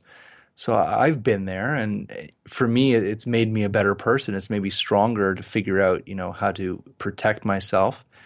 And it came down to a simple answer, is that they can only attack you if your energy is weak. You know, it's you're opened up to that. So that's why they say do the spiritual practices and work through it. And like we talked about earlier tonight, like, for example, meditation, qigong, eating well, spiritual practices, which is not an overnight process. I was being attacked nonstop for about 5-6 years, even when I was doing those practices. So it took a while to get to that level where I felt protected and they were far away from me and it wasn't happening anymore. So it does happen. And I know that there's a lot of products out on the market that say, if you wear this pendant or something, you're not going to get attacked. Or if you say this prayer, you're not going to get attacked. It may work at some level, but it's just a Band-Aid. I've seen spray. They put it in a bottle. They call it ghoul spray. Ghoul spray. Yeah, there's traditional things like smudge, which listen, this stuff works. Yeah. People can smudge a place to get rid of heavy energy, and it'll work. But if you haven't worked on yourself, if you haven't cleared yourself, you're going to invite those things right back to you, right? So then people say, well, why does this keep happening? It keeps happening because you yourself have not shifted and changed. You are just looking for a solution that's outside of you. And I think this is where we have to kind of get that kind of spiritual groundedness where, yes, these things happen. Yes, they could happen to anybody. And the only person that can really help you is you. We can put lots of Band-Aids. Like I remember when I was going through my attacks, I turned my bedroom into like a crystal cave. I had like crystals everywhere because I knew that energy was powerful and it would protect me, which it did, but only to a certain degree. And I realized, well, I can't depend on these things that are outside of me to protect me. I need to build the strength myself to get to that point. So it really always comes down to the responsibility of the person. And most people don't like that answer. Yeah, I don't like it. I can tell you that. It makes me feel like I got to do some kind of work or something, But even changing the way you see yourself in the world could have a drastic change on your experiences. And that's not that much work. Just change your perception of things if you can. So I have to wonder, what is Jason Quitt up to now? Because I know you got something going on, man. You're always progressing. You're writing a book or doing something. What do you got going on right now? Well, right now, currently, I'm working on a project with one of these Tesla technologies. It's a medical device that's been used in integrative medicine in Italy. And I actually spent a couple weeks in Italy this year filming a little documentary interviewing medical doctors, neurosurgeons, psychiatrists, general practitioners. They've been using these type of, they're called extremely low frequency electromagnetic field devices that operate within it operates in the same resonant conditions as the geomagnetic fields of the Earth. And it creates something called the ion cyclotron resonance effect, which it really energizes the cells and it really gets the processes of the entire body moving. So they've been using this for over 30 years. Even in North America, they've used these devices in hospitals for non-union bone fractures. I don't know if you know what a non-union bone fracture is, but basically, if your bone breaks and it's a really bad break, they could put a cast on and it won't fuse. So a cast is useless. So you still have a broken bone. It's not healing. Then they'll put screws in you and hopefully it heals, but sometimes it doesn't. So even with all that effort, your bone is still broken. It's not healing. Then they put an extremely low frequency electromagnetic field at a certain rate, in this ion cyclotron rate, and it actually fuses your bone perfectly. Like this is like Star Trek technology, right? So why don't they use this first? Is the question. Got to be money. Got to be a money reason. It's something, right? I won't go down the conspiracy rabbit hole here, but so they have these technologies. It's coming to North America. I mean, it's already FDA approved. It's already Health Canada approved for many different things. And so right now I'm making a mini documentary. I'm trying to get it down. Like I just cut it down from like 30 minutes. I'm trying to cut it down all the way to 10 minutes and just give all the facts and all the papers, scientific papers, because this is not a belief. You know, there's thousands of scientific papers written about this effect, and it's been out there for a long time. But, you know, the medical establishment is not being really educated on these types of technologies. Even though many hospitals have them, they don't really understand what else these type of technologies can do for you.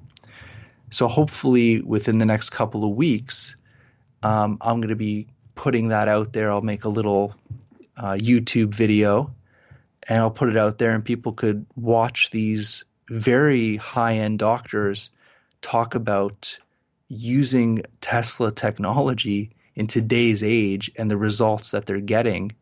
And if you just look at the faces of these doctors and how they're talking about it, it's completely changed their practice, and they're very happy and their patients are very happy. So I know a lot of people are talking about suppressed healing technologies now, and they're not suppressed. They're out there. We just have to educate ourselves on them. So this is what I'm doing right now, is I'm going to help educate people on the science of why these things work, how they work at a biochemical level through the cells. You know, talk about everything from the ion mobility between cell membrane receptors and ion channels and microcirculation and oxidative stress. So I'm really doing research into real hard fact science, which is not a belief. It's double-blind studies, tested and true, and we're going to get it very soon in North America. You guys see why I look at Jason as one of my mentors now. Think about this. He's here for the food, all right?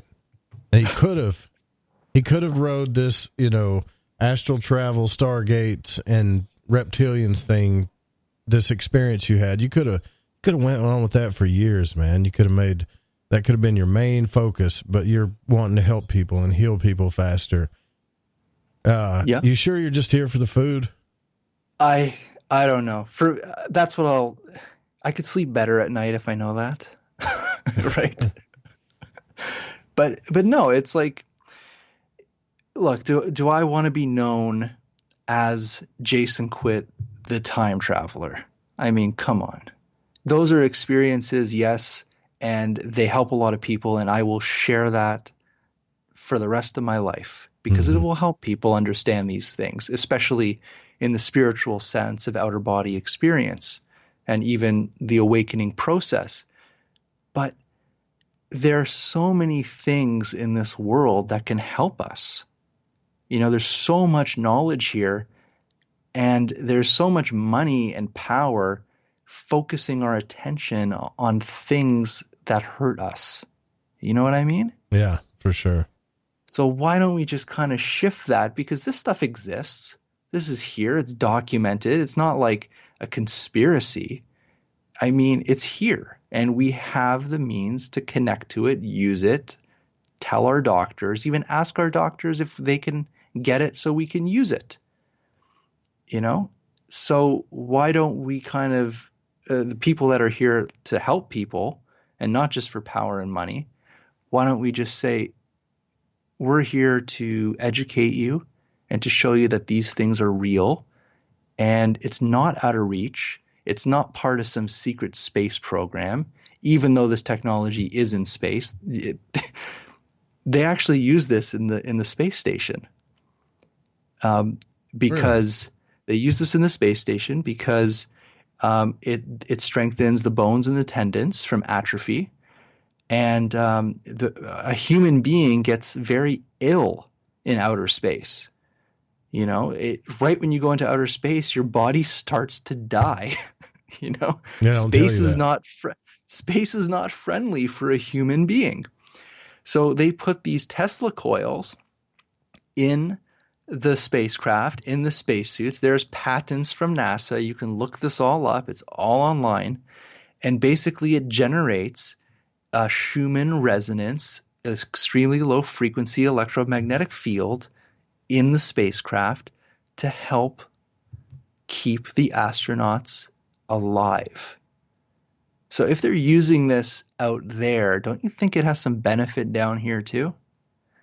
Yeah, and those guys are in a struggle constantly, plugging leaks. They got stuff growing on their toilets. I can't imagine what it's like to be up there in that thing, you know, fighting stuff off all the time. They need all the technology they can get, but I see what you're saying. I mean, why not bring it back down here where everybody can use it? I'm sure the premiums are going to go up. Look, I know you don't want to talk about conspiracy. I get that. YouTube is highly against conspiracy right now. So, because it gets a little crazy sometimes, right? We all know that. It just sometimes it goes out there. But if you go back and look at Tesla and Edison and all this stuff, everything happens. I think we need to get past everything happening for the name of $1. You know, that just, I don't think there's a big conspiracy there. I think it's just greed. I mean, you're talking about shutting down entire, economic systems of money when it comes to oil and technology and medicine. That, right. That's the way they look at it, though. Right. So Tesla was a problem for the establishment because they were building their empires. Obviously, they want to stay in control and power, and they've invested so much into developing our society in a certain way. And here comes Tesla, the genius of the world. Guess what, guys? You don't need to do any of that anymore because I have the answer. It's what are you going to do?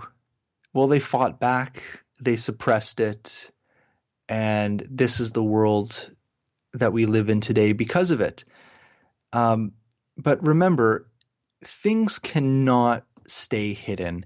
And if the people that took Tesla's inventions have been using it since, I would say, 1947 is when he died. If they took his inventions and started using it since post-World War II, it's going to slowly trickle down to the general population. Eventually, it'll always get out there. So I don't want to say maybe the world wasn't ready for what Tesla gave to us, and it was so far advanced that it needed over 100 years of human evolution to even connect to what Tesla actually brought forward. And maybe that time is coming very, very soon. I hope so. I really do hope so, because we're in a battle for a lot of things right now. And in this community, that's something else I wanted to ask you about. Right now, I know you know this, that there are more people attempting esoteric and occult practices, astral travel, things of that nature. Do you think that that's helping it? Do you find it chaotic in these inner realms now because everybody's trying to do it now? It just seems to me that everybody's trying to do these things now. Yeah, but trying and doing are two different things. Sure. So fair enough. I would say it's probably exactly the same, and nothing's ever changed. Remember, these people that are trying, they were born here at this time. They have their mission, and part of their learning experience is to get into this occult or to try these different things. And maybe it's a dead end, but they'll take their time in learning, and it may take them to some other place in their life they need to go. So it's not a complete waste of time.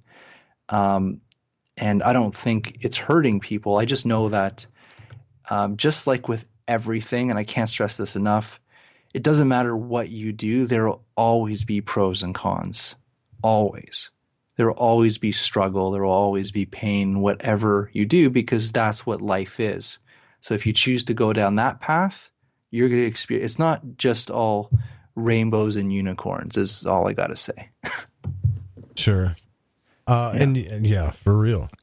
In your book, you wrote about, we are not the voices in our minds. I told a story about what happened to me when I was younger, and I used to have panic attacks, and this guy said that Satan was going to get me. and then he didn't remember saying it.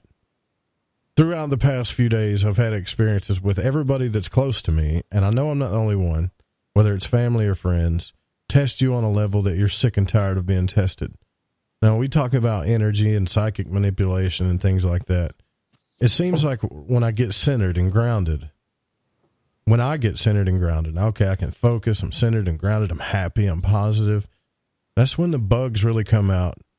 And I don't want to say, I feel like that I'm being attacked sometimes through other people. No, you definitely are getting attacked through other people. And I think that's the point. Remember that, like it or not, you're connected to the people you're closest to, obviously, right? Mm-hmm. But you're connected to them energetically. And there's kind of like this mutual resonance between you and your family and friends. And let's say that resonance, let's give it a number. That number is 7, right? Let's say Joe starts to change his perception, change his energy, and Joe moves from the number 7 to the number 8, right? Okay. Well, what's going to happen is the resonance of the group is going to be thrown off. And they're not going to like feeling the change that's rippling through the group resonance.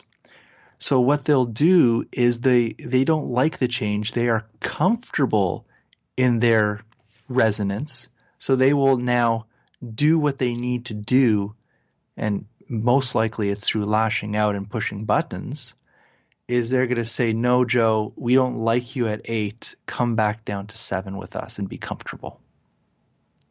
You know, because you are connected to them. So what has to be done, again, is that they have this kind of energetic attachment to you, which is completely fine, but you can choose to disconnect those attachments. It doesn't mean you don't love them. It doesn't mean you're not there for them. It just means energetically you want to move into a different resonance than them.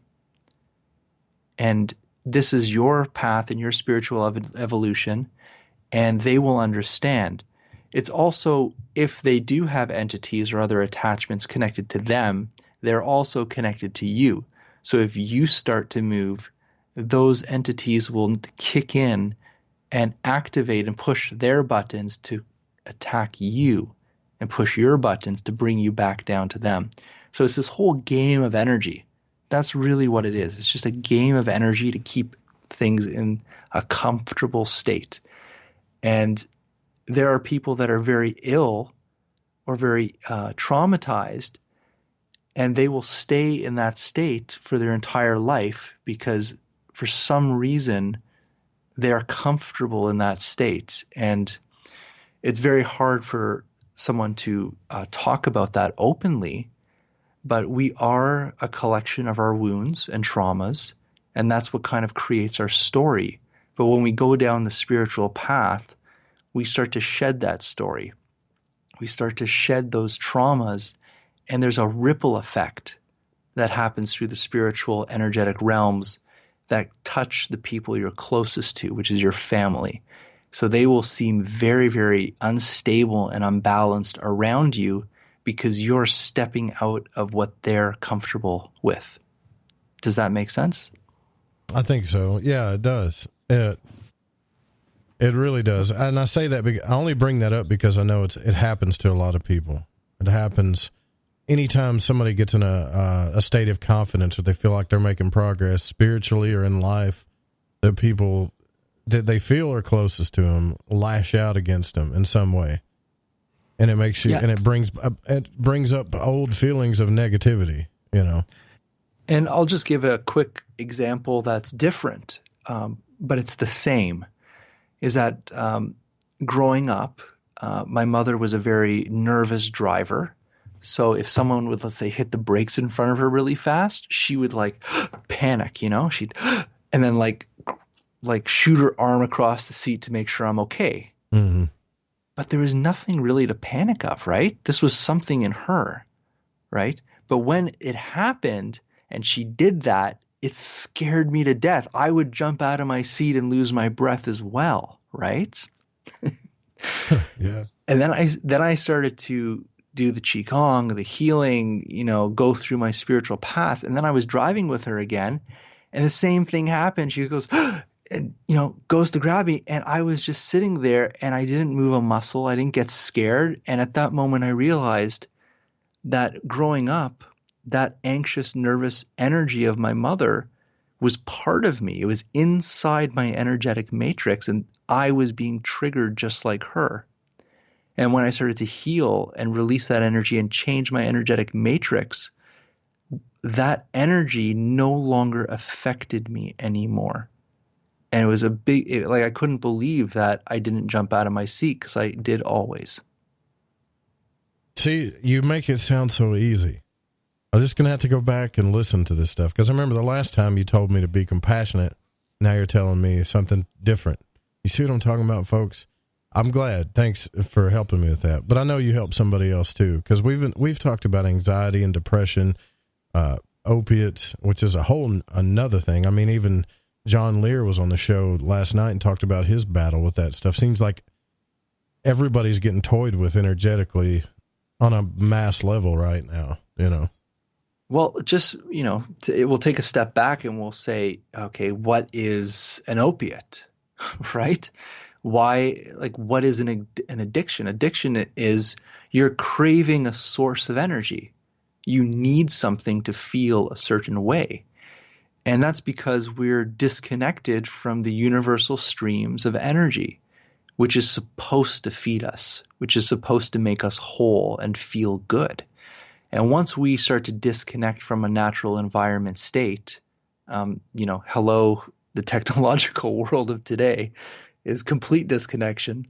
So once we're disconnected, we need to find other sources of energy to connect to things and to feel good. So addictions are just, what are we comfortable with? What can we get energy from? So an addiction could be an opiate. An opiate is an energy source. It's not a good one. It's going to really hurt you over time, just like smoking or drinking or bad food like Mountain Dew and what did you say? I forget. God, it's so good. Well, I'm from Arkansas. You've been here before. Yeah. Here's the thing. Arkansas is Mountain Dew, cigarettes, and honey buns. That's what everybody's hooked on down here. Everybody. I saw that on the flag there. I'm sure you did. I'm sure you did. The next time you come down to Arkansas, man, you need to give me a holler so I can protect you from some of the stuff that's going on around here. Of course, you're the first person I'm calling. Of course. There's real, and I've said this on the show before. There's real mountain men. Everybody's wearing these "Make America Great Again" hats. You can get surrounded pretty quick, and you're from Canada, so I know it's got to be very odd. This place has to be odd, but we have some of the best crystals here. You do, and I've been there multiple times to Mount Ida, and I have picked up many quartz crystals and clusters.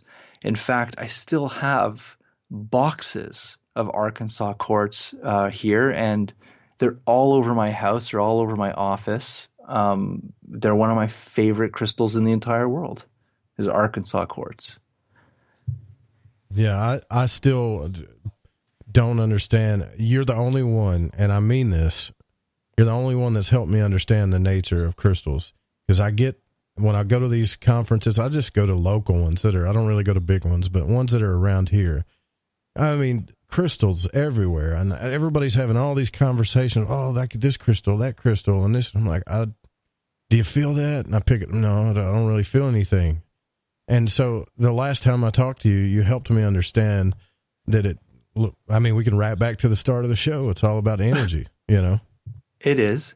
But we could also go the scientific route and say that if it wasn't for a crystal, especially a Mount Ida crystal, which was used in World War I. I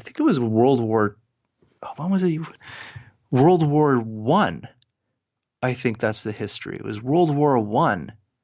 They went to Mount Ida, Arkansas, got the crystals, and that's what they used in the radios and the walkie-talkies in World War I, if I'm not mistaken. It might have been World War II, but I'm thinking it's World War I. That's where it started. And that's where they started to mine for those crystals, because it was extremely pure. And we're talking on microphones, aren't we? Mm-hmm.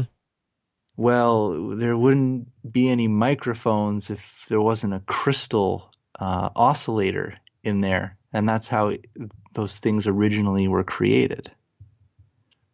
See, you put it all into perspective for me, man. That's what you do. I appreciate that. We skipped the break. I do got to take a break. I think it's kind of late where Jason is. He might hang out with us for a few minutes after, because there's a couple questions here, but then we'll have to let him go. But yeah, let's take a break, and then we'll ask a couple questions and we'll let you go. How about that? Great. Are you ready to go to bed? Oh yeah. That's the beautiful thing about this show, though. And I know this for a fact, that some of you hear my voice in your sleep as you're laying down and you move into the astral realm. You hear the beautiful sound of the redneck voice of Joe Roop. That's not a bad thing. We'll be right back.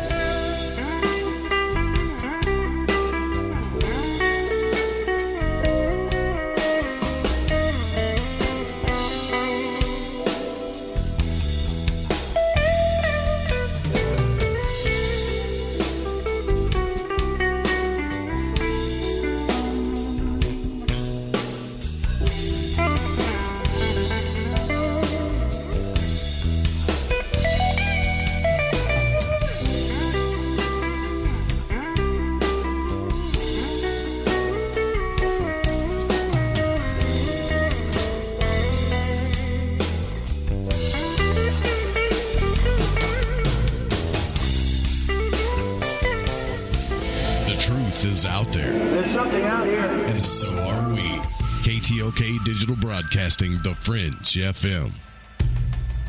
All right, everyone. This is Justin from the UK. Excuse the chitty. If you're into the Fringe and you want to hear the brass tacks, my old china plate, Joe Roop and his guests on Lighting the Void will open your mince pies. You need to shut your north and south and use your 10-speed gears and listen to them bubble. You could hear a Barry Crocker, no Brussel, but he ain't no holy friar. Anyway, you be the Barnaby Rudge and take a butcher's. Hey, Fringe FM listeners. Did you know that when you're on the road with limited data or no Wi-Fi available, you can still listen to every minute of the Fringe FM by calling 701-719-3971. No smartphone app or internet needed. Saves your data plan and no extra cost if you have unlimited minutes. Call 701-719-3971. That's 701-719-3971. Listen to the Fringe FM on any phone, anytime, anywhere. Are you intrigued by Paranormal Talk Radio? You'll love the new Paranormal Radio app from TalkStream Live. You'll find a great selection of talk shows covering UFOs, ghosts, strange phenomena, and much more. Download the Paranormal Radio app now and start listening to the very best in paranormal talk entertainment, including the network you're listening to right now, the Paranormal Radio app.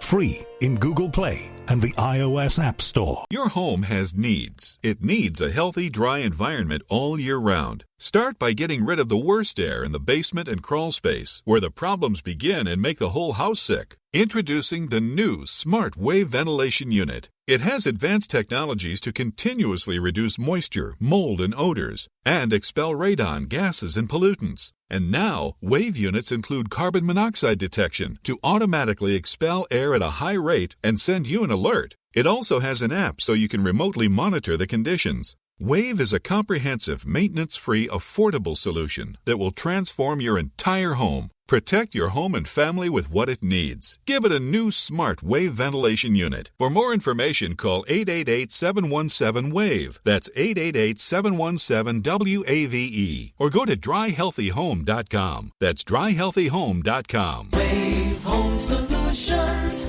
for a healthy, comfortable home.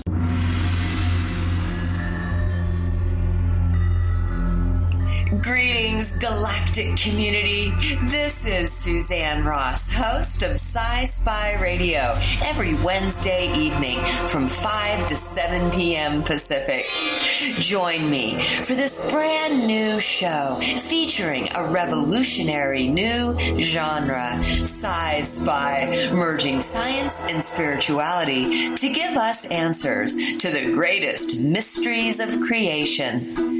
Together, scientific discovery and spiritual revelation reveal the truth about who we are, where we came from, why we're here, and where we're going. Tune in to Sci-Spy Radio every Wednesday from 5 to 7 p.m. Pacific and discover the truth for yourself at thefringe.fm. You're listening to Lighting the Void Radio.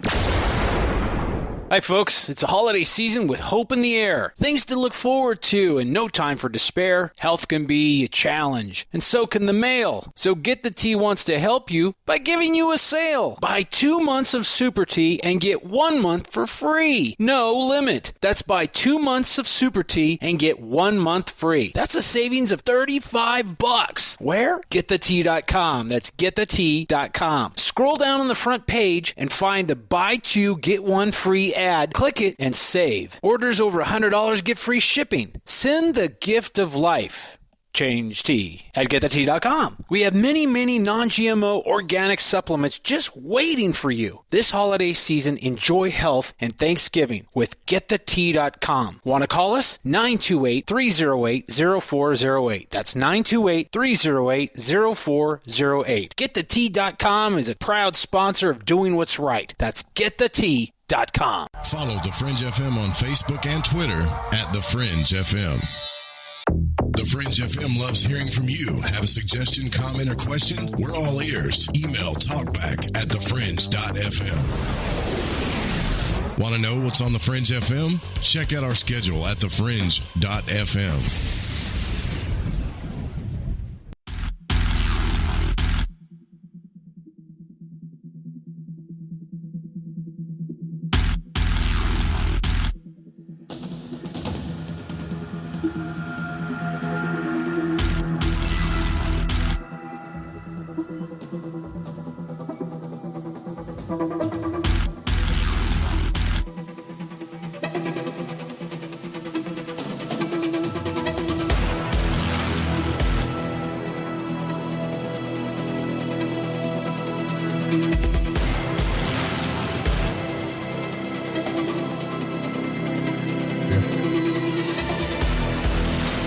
Welcome back to Lighting the Void. I'm not playing either. You come to Arkansas, that's exactly what it's like. I gotta go to the cigarette store and get a Mountain Dew. No, anyways, that's not funny. I've got relatives that do that. But we're here with Jason Quitt, and if you got any questions, now's the time. The call-in number is 1-800-588-0335. You can text in at 501-777-5631, or you can email the show at contact@lightingthevoid.com. I do have a text-in question here, but it was, of course, it's about the astral realm, Jason. And they want to know, again, it's another question about entities, but this one's particular about the hooded figures.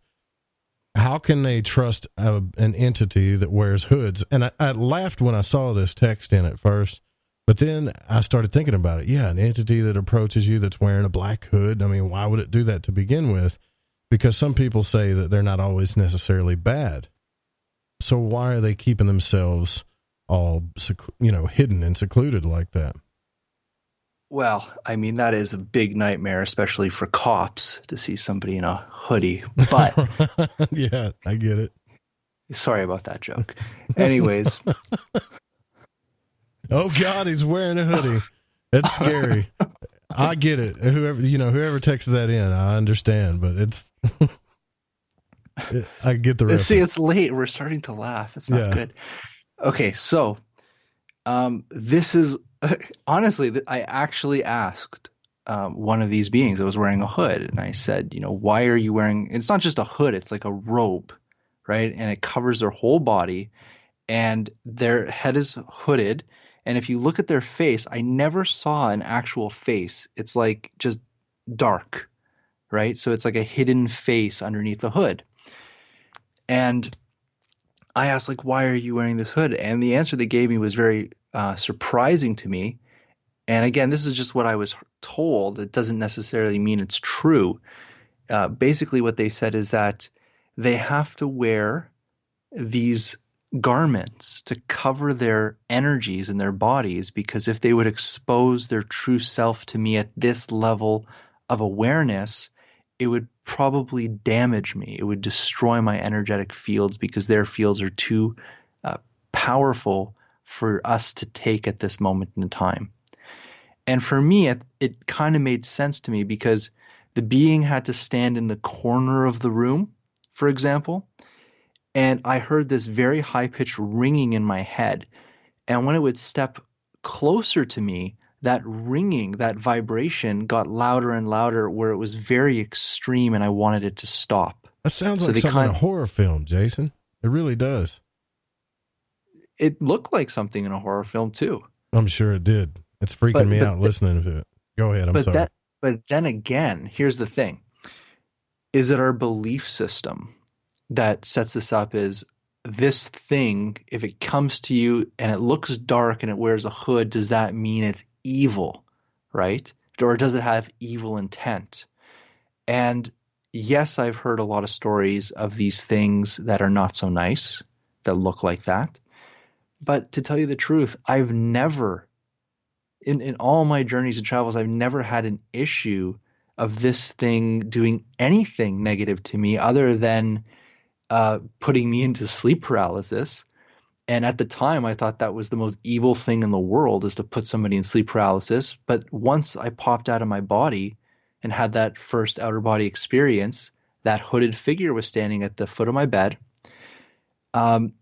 It took me years to try to figure out, what this evil thing did to me.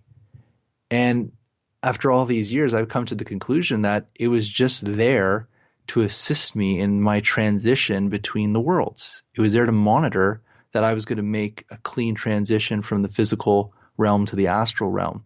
And after I did that, I rarely saw that thing ever again. Really? Yeah. And it never bothered me again, and I never had any negative experience. I have heard of beings that are like shadows. They're not wearing a hood, but they're wearing like a top hat. And I've heard stories of those things really messing with people. So, there are different things in this world, in the astral world, and it really depends. So you have to really gauge the situation by situation. Not every situation is the same. So, like you said earlier, don't assume that everything in the astral realm is good and beautiful, just like this realm. That's right. And again, like I'll say before, is that I've seen beings that are beautiful, bright white light. They were not there for my best interest. I've seen beings that were cloaks, and they were there to watch over me and protect me. So it's like you have to kind of step back and just kind of not make judgment right away. You see what happens, and then from the experience, figure it out. Because sometimes you can go through an experience, like I've been through experiences where I've thought at the time of the experience it was an extremely negative experience. And it took years of going over that experience to realize that, you know what, that was actually a positive experience. I just didn't understand because my belief system didn't let me see it that way. I gotcha. And I was in that, I don't know if I told you this, but I was in a false awakening once, and I'm sure you've experienced this, where you keep waking up and seeing the same thing, and you think you're awake, but you're not, right? And yeah. So I would pick up my phone, and it's the first thing I do when I wake up is grab my phone and look at it, and I would tap on the screen, and the screen would just go, it'd light up for a second and go out. And I'm like, what the hell? Why is it not working? And then it triggered me to realize I was in a dream. Well, I kept doing that over and over and over again. And finally I was like, okay, this is the fourth or fifth time this happened. I'm awake now. Thank God. And I looked up, and as soon as I stretched my neck up and looked just a little bit up, there's this hood over my face, and this pale looking skin, like over my, with the kind of like dark, I guess, purplish, bluish eyes. That's as far as I got. And I just jerked my head to the right. It was like, oh God, Jesus, what the hell is that? You know, and started shouting God, Jesus, Lord, and all the shepherds and everything else, you know, and then woke up. That's something I'm having trouble understanding. Something was messing with me that day. And that happens to quite a few people too, now that I've told that story a long time ago. Oh, should I tell this story? I want to know. Is it story time? Yeah. I mean, we got a few minutes here. I want to know what the hell that thing was. Okay. This is, I don't think I've ever told this on the radio because this is something relatively new that happened to me. And I call them the dream makers. Is the only name I could give them. But basically, I had this dream like you were describing, but it was a hyper real dream where I literally thought I was awake. Yeah, everything's real. Everything's completely real. And it wasn't like a dream because I was there for a long time, right? Mm-hmm. I was there for a long time. This wasn't a dream where I kept waking up. It was like I was in the dream itself, but I didn't know it was a dream. I thought it was completely reality. Like I was just going about my business. Yep. And then there was this person there, and it was just this guy in a suit. Like I was out in public, right? And it was just this guy in a suit. And something dawned on me that this wasn't just a guy in a suit. This was something else. And I'm in a dream. Like I had this kind of realization, and it took me a while to figure it out. And I looked at this guy, and I knew that for some reason it was this guy that was doing this to me. So I was like yelling at it, like, show me your true form, show me your true form. I want to know what's going on here. And it was like a middle-aged white man face, wearing a hat. It kind of looked like a man in black, maybe, right? But the face went away, and behind it looked like I can't even really describe it. It's like a reptilian. It was green reptilian scales, but it kind of looked like almost like a combination of reptilian, insect, and some type of amphibian. It was a very strange mix. And when I saw its face, suddenly the dream ended and I woke up, and like this kind of haunted me. So I asked my wife, because my wife is she's kind of like a psychic as well. And I said, this happened to me, and tune in to see if you can get any more information. And she tuned in, and she said she could see these beings like wherever they are. And they're sitting, there's many of them sitting in front of these screens, and they're creating these realities and putting themselves in the realities to communicate with people, or to view people, or to interact with people through the dream state. So I'm like, man, these are like the dream makers. Like these beings can create these dream type realities and pull your consciousness into them.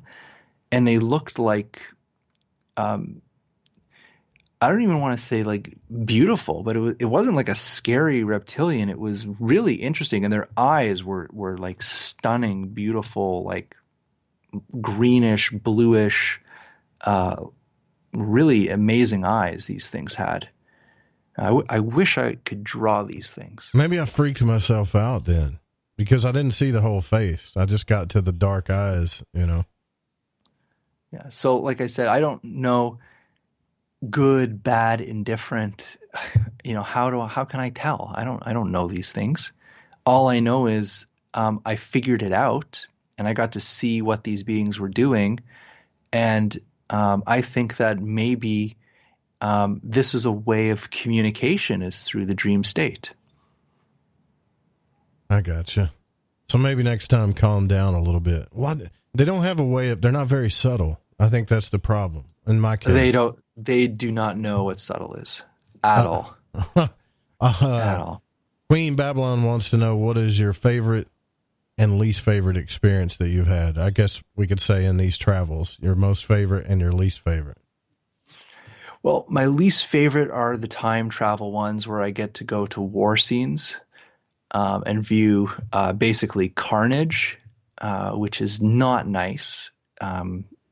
You do not wake up feeling good after those. My best experiences, I'll say that the top experience that I've ever had was actually, it started off as a really negative experience where this big entity, this really dark thing came into the bedroom, and basically I felt crushed. I couldn't breathe and I thought I was going to die. And I went into my heart, into my great fire, because I thought, I'm dead. I'm not coming out of this. And when I went there, this fire exploded, and I literally exploded out into the universe as this fire. And at that level of awareness, I was like part of all creation. It's like I knew everything. I felt everything. I was at that like cosmic consciousness instantly. It was like the most amazing experience in my life. And then it came back to my body, and whatever that being was that came into the room that crushed me, it was like instantly gone once that fire exploded. Huh.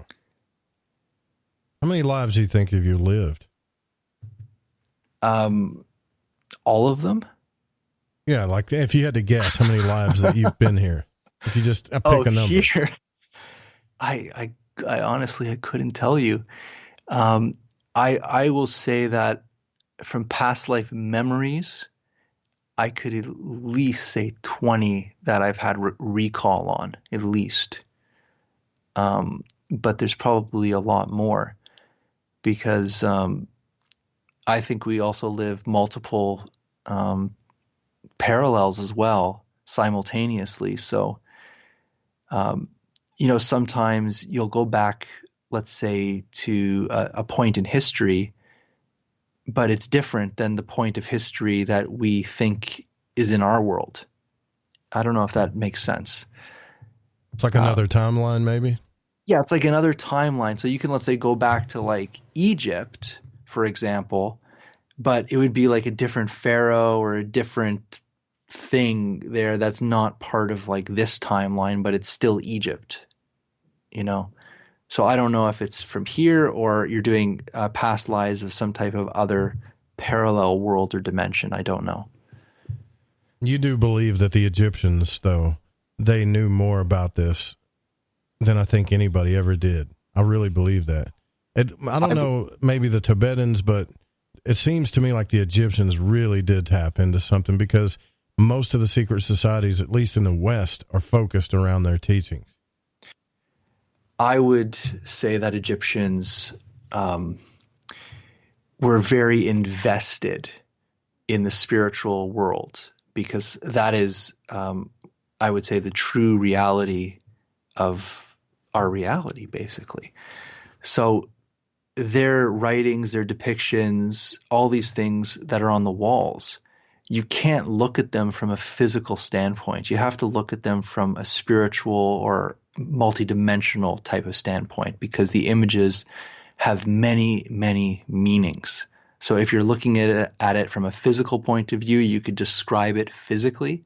But as you start to go through the initiations, the stories and the images change depending on your level of consciousness.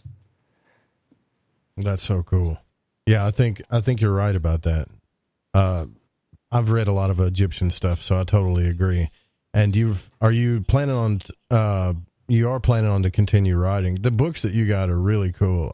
Forbidden Knowledge is one of my favorite books. I think this book, Jason's got more bends in the, how the books bend after you read them so much. This thing's got fingerprints and the thing's bent all to hell. So, I've wore it out, and then you got, Salute to the Moon, the Egyptian Postures of Power, and, the one that, what's the other one? Egyptian Postures of Power to the Sun. Salute to the Sun and the Yosef Codes. And I have other things. The problem is that I don't have a life anymore.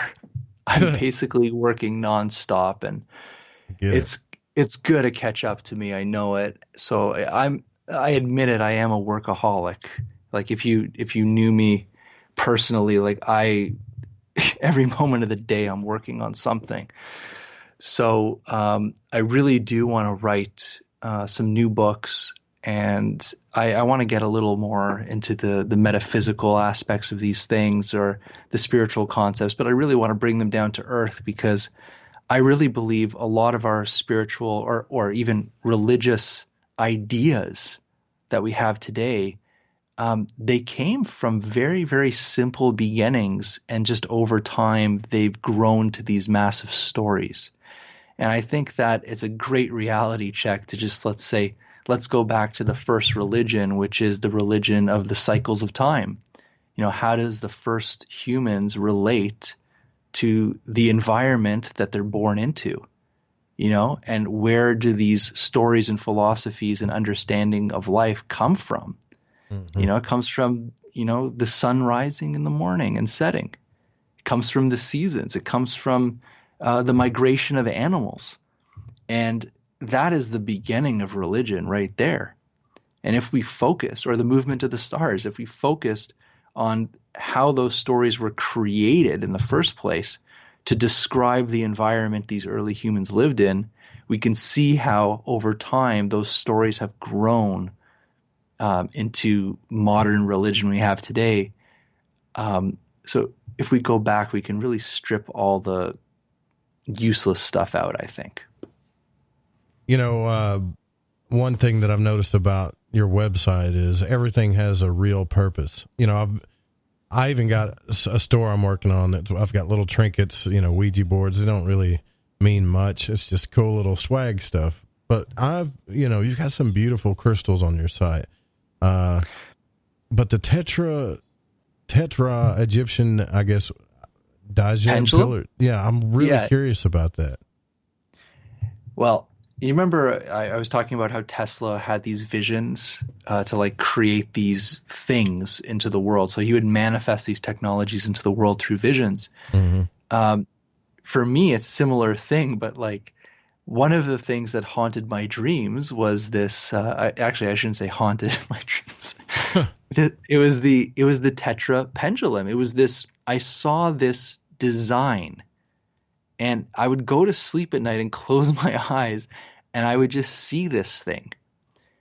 And when that happens to me, I know that for some reason this thing is choosing me as the vessel to manifest it physically into the world. So, I was drawing it out. I drew it out on the computer. I was showing people it. And finally, I got it to what the vision looked like. And I gave it to a jeweler friend of mine. And I said, can you produce this for me? And he made me the pendulum. And I didn't really know anything about it. I received the name Tet-Raw. Tet means pillar, and Ra means source or light. So it's the pillar of light. That's the translation, is Tet-Raw.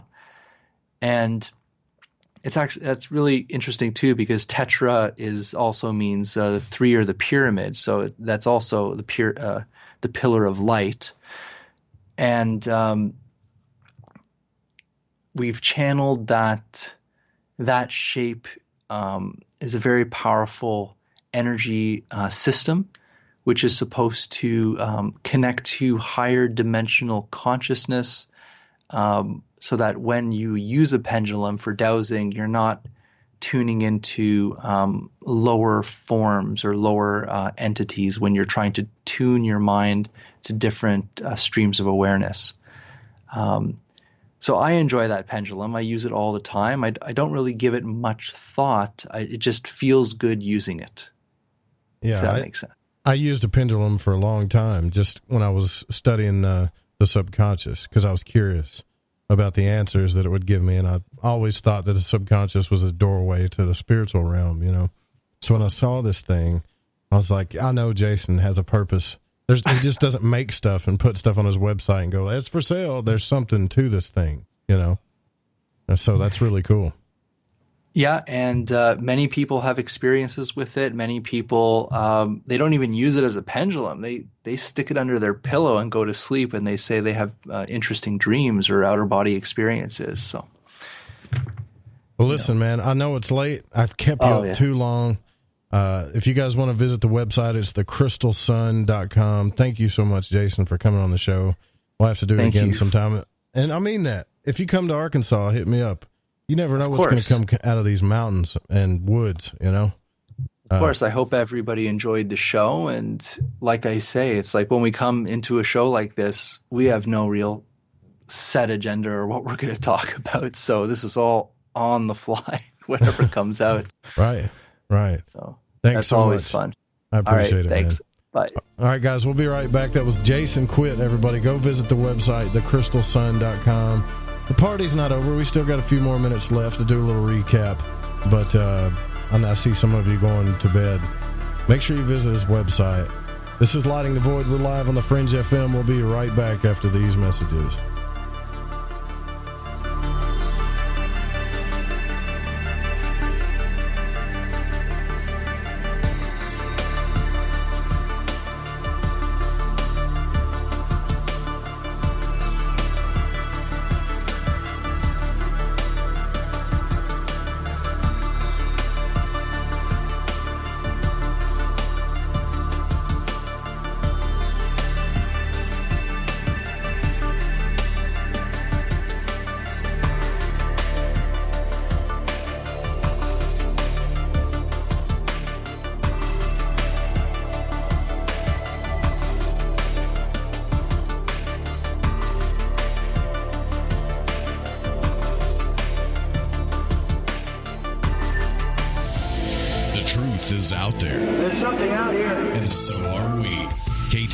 Digital Broadcasting, The Fringe FM. You're listening to Lighting the Void Radio. Who were the real ancient Egyptians? What is it about ancient Egypt that captivates us all? The critically acclaimed series Magical Egypt is back with all new episodes. Let Chance Gardner and company take you on another adventure through Magical Egypt in the new series Magical Egypt 2. Magical Egypt 2 attempts a forensic reconstruction of the science of the ancients through a study of ancient aesthetics. Also, the best researchers and authors in the field like John Anthony West, Graham Hancock, Laird Scranton, Robert Bouval, Lon Maladuquette, Aaron Cheek, and more join together to explore the topics of the esoteric and the hidden messages of the ancient Egyptians. Just go to magicalegypt.com right now and put in the code word FRINGE and get 10% off any download or order, including the groundbreaking original Magical Egypt series, as well as the new episodes in Magical Egypt 2. Also, check out the great work and the companion series at magicalegypt.com. Click the banner on the Fringe FM or go to magicalegypt.com and use the code word FRINGE and get 10% off your order today while it lasts. Alright everyone, this is Justin from the UK. Excuse the chitty. If you're into the Fringe and you want to hear the brass tacks, me old China plate, Joe Roop and his guests on Lighting the Void will open your mince pies. You need to shut your north and south and use your 10-speed gears and listen to them bubble. You could hear a Barry Crocker, no Brussels, but he ain't no holy friar. Anyway, you beat a Barnaby Rudge and take a butcher's. So, you love talk radio? Then you'll love TalkStreamLive.com. TalkStream Live is always on, 24/7, with the best streaming talk shows. Find your favorite talkers and discover some new ones. It's free, readily available online or on mobile with any smartphone or tablet. Finding your favorite talk shows all in one place has gotten a whole lot easier. Just go to TalkStreamLive.com. Be sure to download the free apps from Google Play or the iTunes App Store.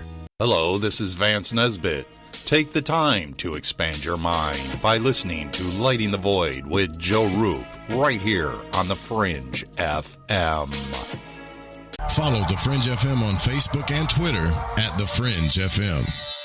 Lighting the Void is proud to announce Mind and Magic's Protection and Defense Course for protection from magical and psychic attacks. This is not a joke. Magic practitioners are on the rise, and with that comes attacks from baneful or black magicians that try to harm or hurt others for their own selfish reasons. If you are not a believer in psychic attacks, then this isn't for you. If you are, and you want the power to defend yourself and your family and home, that I highly suggest you grab Freighter Xavier's Protection and Defense course. In this course, you will learn how to tell if you are under attack from a natural source or if an individual is attacking you. The 4 forms of curses and attacks, how to remove self-imposed curses, the correct way to cleanse your home from negativity or malevolent entities, how to make your own holy water, what you should always keep near or under your bed, herbs that banish negativity and promote purity, the most powerful banishing rituals on the planet, and for those that seem to want to harm you the most, how to put your enemies in a hell pit of their own making. You can also learn protection against shadow people and other entities. Or are you just in a bad planetary alignment? Even how to get rid of an enemy using a tic-tac box. It does not matter what your faith or belief is, this will work. Click the banner on the website at lightingthevoid.com or go to lightingthevoid.com/Xavier.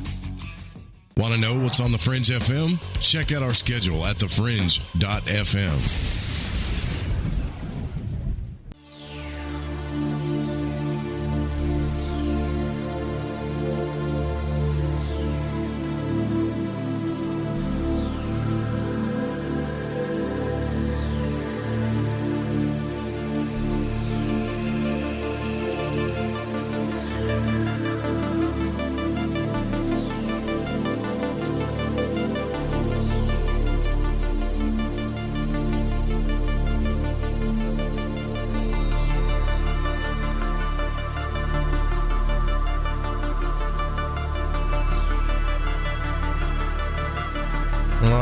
Back to Lighting the Void. Pretty interesting conversation every single time with Jason Quitt. You can bet on it. You can count on it. I did search in the news today. I usually try to find some cool topics to talk about, and I always find something incredibly crazy on the news every single day. And I do want to recap what we talked about, but I've got some of my favorite peeps in here. I've got Eric Markham in here with me, the Reverend Dan Lopez. Thank you guys for coming on. I really appreciate it, man. What do you guys think about that conversation before I get into some of this news and stuff? Did you learn anything? I think I did. I think I did. I mean, in view of some of the practices I've been doing, I gleaned a gem or two from what he was saying. Yeah. He's always I very thought it was insightful. Cool. There was some parts in there where I was actually asking questions, and as I was asking questions before I typed it down, he was already answering them. So I thought that was kind of cool. Yeah, I went through a little bit of that too. So I did. I scoured the news, guys, and there's a couple of things I want to mention here. And I don't know if you guys have seen this or not, but Google has actually approved an app for Muslims to report people who commit blasphemy. So there's an Android app launched with the main focus on allowing Muslims to report individuals who commit blasphemy or insult Islam. This is not a joke, man. The app is called Smart Pakem, Pakem, and it launched in Indonesia last month at the request of the Indonesian government. So it allows users and government officials to uphold Sharia law and target and report people who hold misguided, quote, misguided beliefs in violation of Islamic law, which forbids insults of Islam, insults against the Prophet Muhammad, or the recognition of any other religion besides Islam. So when you complain about living in America, I just want you to know that Google is in cahoots with these people to make an app in another country to force you to believe what they do, or there's going to be punishment. And now they can just, get on their app and, oh, there's John. He's a blasphemous pig. Let's go get him. We've got his pin. Drop a pin. It's crazy, man. Is that not crazy? Why in the hell would Google even agree to help them with that? Or do they even know that it happened? Google would have been selling tickets to the Salem witch trials and fanning the flame. All they care about is money. And see, this is the people that are being persuaded, or you can say peer pressured in from government and the corporations to shut out conspiracy. Like there are articles all over the place talking about, there's a real problem on YouTube with conspiracy. Google, you guys got to fix this. So, and this guy's in court talking to these people. Like, I'm sorry, I just can't fix it. Like, you can't let these people talk about these things. And yet, meanwhile, this guy's sitting in court, they're helping Muslims track down, blasphemous people. When we talk about consciousness and ascension and things, I think, and I know people don't like to hear this, but I also think it's important to talk about what's going on in the world as far as awareness goes. This is not a bad country to live in, folks. It's not that bad here. God bless America. And you wonder why everybody's trying to get in here, and then we're building walls to keep them out. It's messed up, man. I couldn't believe this. I had to check this article a few times when I read it. That should be illegal. How can they get away with that? How can Google do something like that and then have the nerve to cancel people's YouTube accounts? Because they can.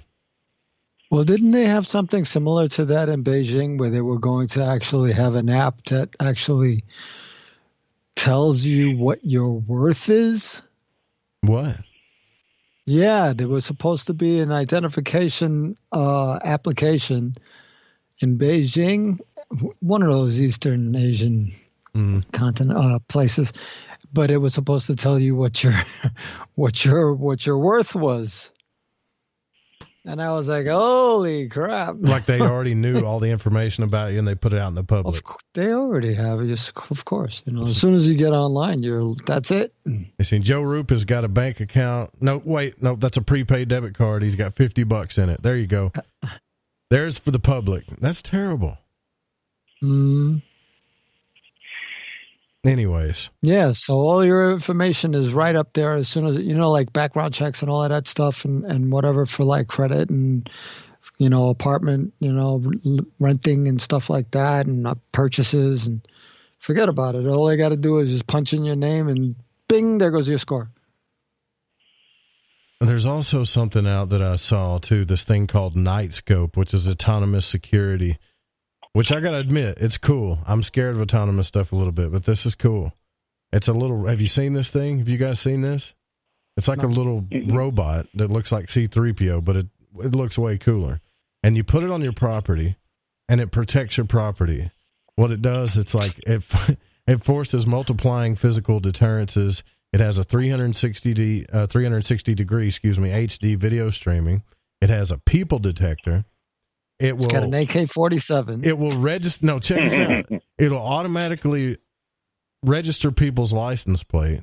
It has a thermal anomaly detection, an automatic signal detection. It'll also live broadcast the audio. It has a two-way intercom, and it has pre-recorded broadcasted messages on it. And when you log into it, you can view it from the top. You can also view the satellite feed of what it's showing you. So this thing moves around your property. It's called Nightscope, like KNIGHTSCOPE, Nightscope. It's got everything but an AK-47 on it. This is what we're headed to, man. I'm telling you. Everybody's going to have one of these things. Just a robot you can tap into. What's going on? Are people being mean in the chat? Hey, watch all those F-bombs, brother. Be nice. Y'all are adults in there. But, so what's been going on in y'all's astral lives? You been having any out-of-body experiences? Actually, I think you got to tell them. Come on, kids. Let's try to be adults today. What about you, Eric? What's been going on, brother? I can't control it, but it seems like I do have astral. They're weird. They're not like your usual dreamscape. There's a realistic quality to them that normal dreams don't usually my dreams don't usually have. And then when it's all said and done, I think I was just on the astral plane. I can get there, and I'm not sure how I get there, but I'm not controlling it. Yeah, I've got some people that are talking to me about how they do dimethyltryptamine and stuff like that, and they're having similar experiences, but they feel like they're just along for the ride, which makes sense to me. But I've always wanted to try that. I think I'm going to try it. I haven't DMT? Oh, I'd love to. Yeah, I mean, I haven't done mushrooms or acid or anything like that since my early 20s or whatever. and I probably never will again. I hate to say never, but I know I probably will never do acid again. But dimethyltryptamine is so tempting, regardless of how crazy it seems, because when you listen to people's stories, they just sound so freaking cool. You know, like you want to do that. You want to experience that. And I know I haven't. Eric, you haven't, right? We need to do that on the show. Is that legal? Oh, yeah. I don't know if it is. If it's enlightening and makes you see past the facade of, you know, the consumerist reality we're locked in, it's probably illegal. If it can do anything uplifting to your spirit, I'm sure it's illegal. Yeah. Well, I know that it's one of the most illegal substances on the planet, but what I'm saying is like if we did it out on the show and then we talked about, and this is what that a lot of that Dreamin' Jaguars cool YouTube channel is doing. So you guys make sure you follow them. I'm trying to get them on the show because they're really experimenting with consciousness, but I'm kind of afraid of it. I'm going to be honest with you. I'm scared of it just a little bit.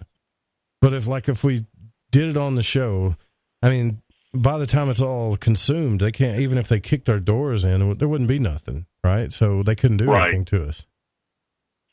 No, I think we get away with it. I don't think there's any kind of, what the half-life's, 15 minutes? It's not like you trip for, like on acid where you're tripping for days. It's only, from what I've read and what I've watched on some of the documentaries, you might feel like a lifetime has passed, but in actuality, you know, here on Earth, 10, 15 minutes at the most, I think that's about as long as it takes, as long as it goes.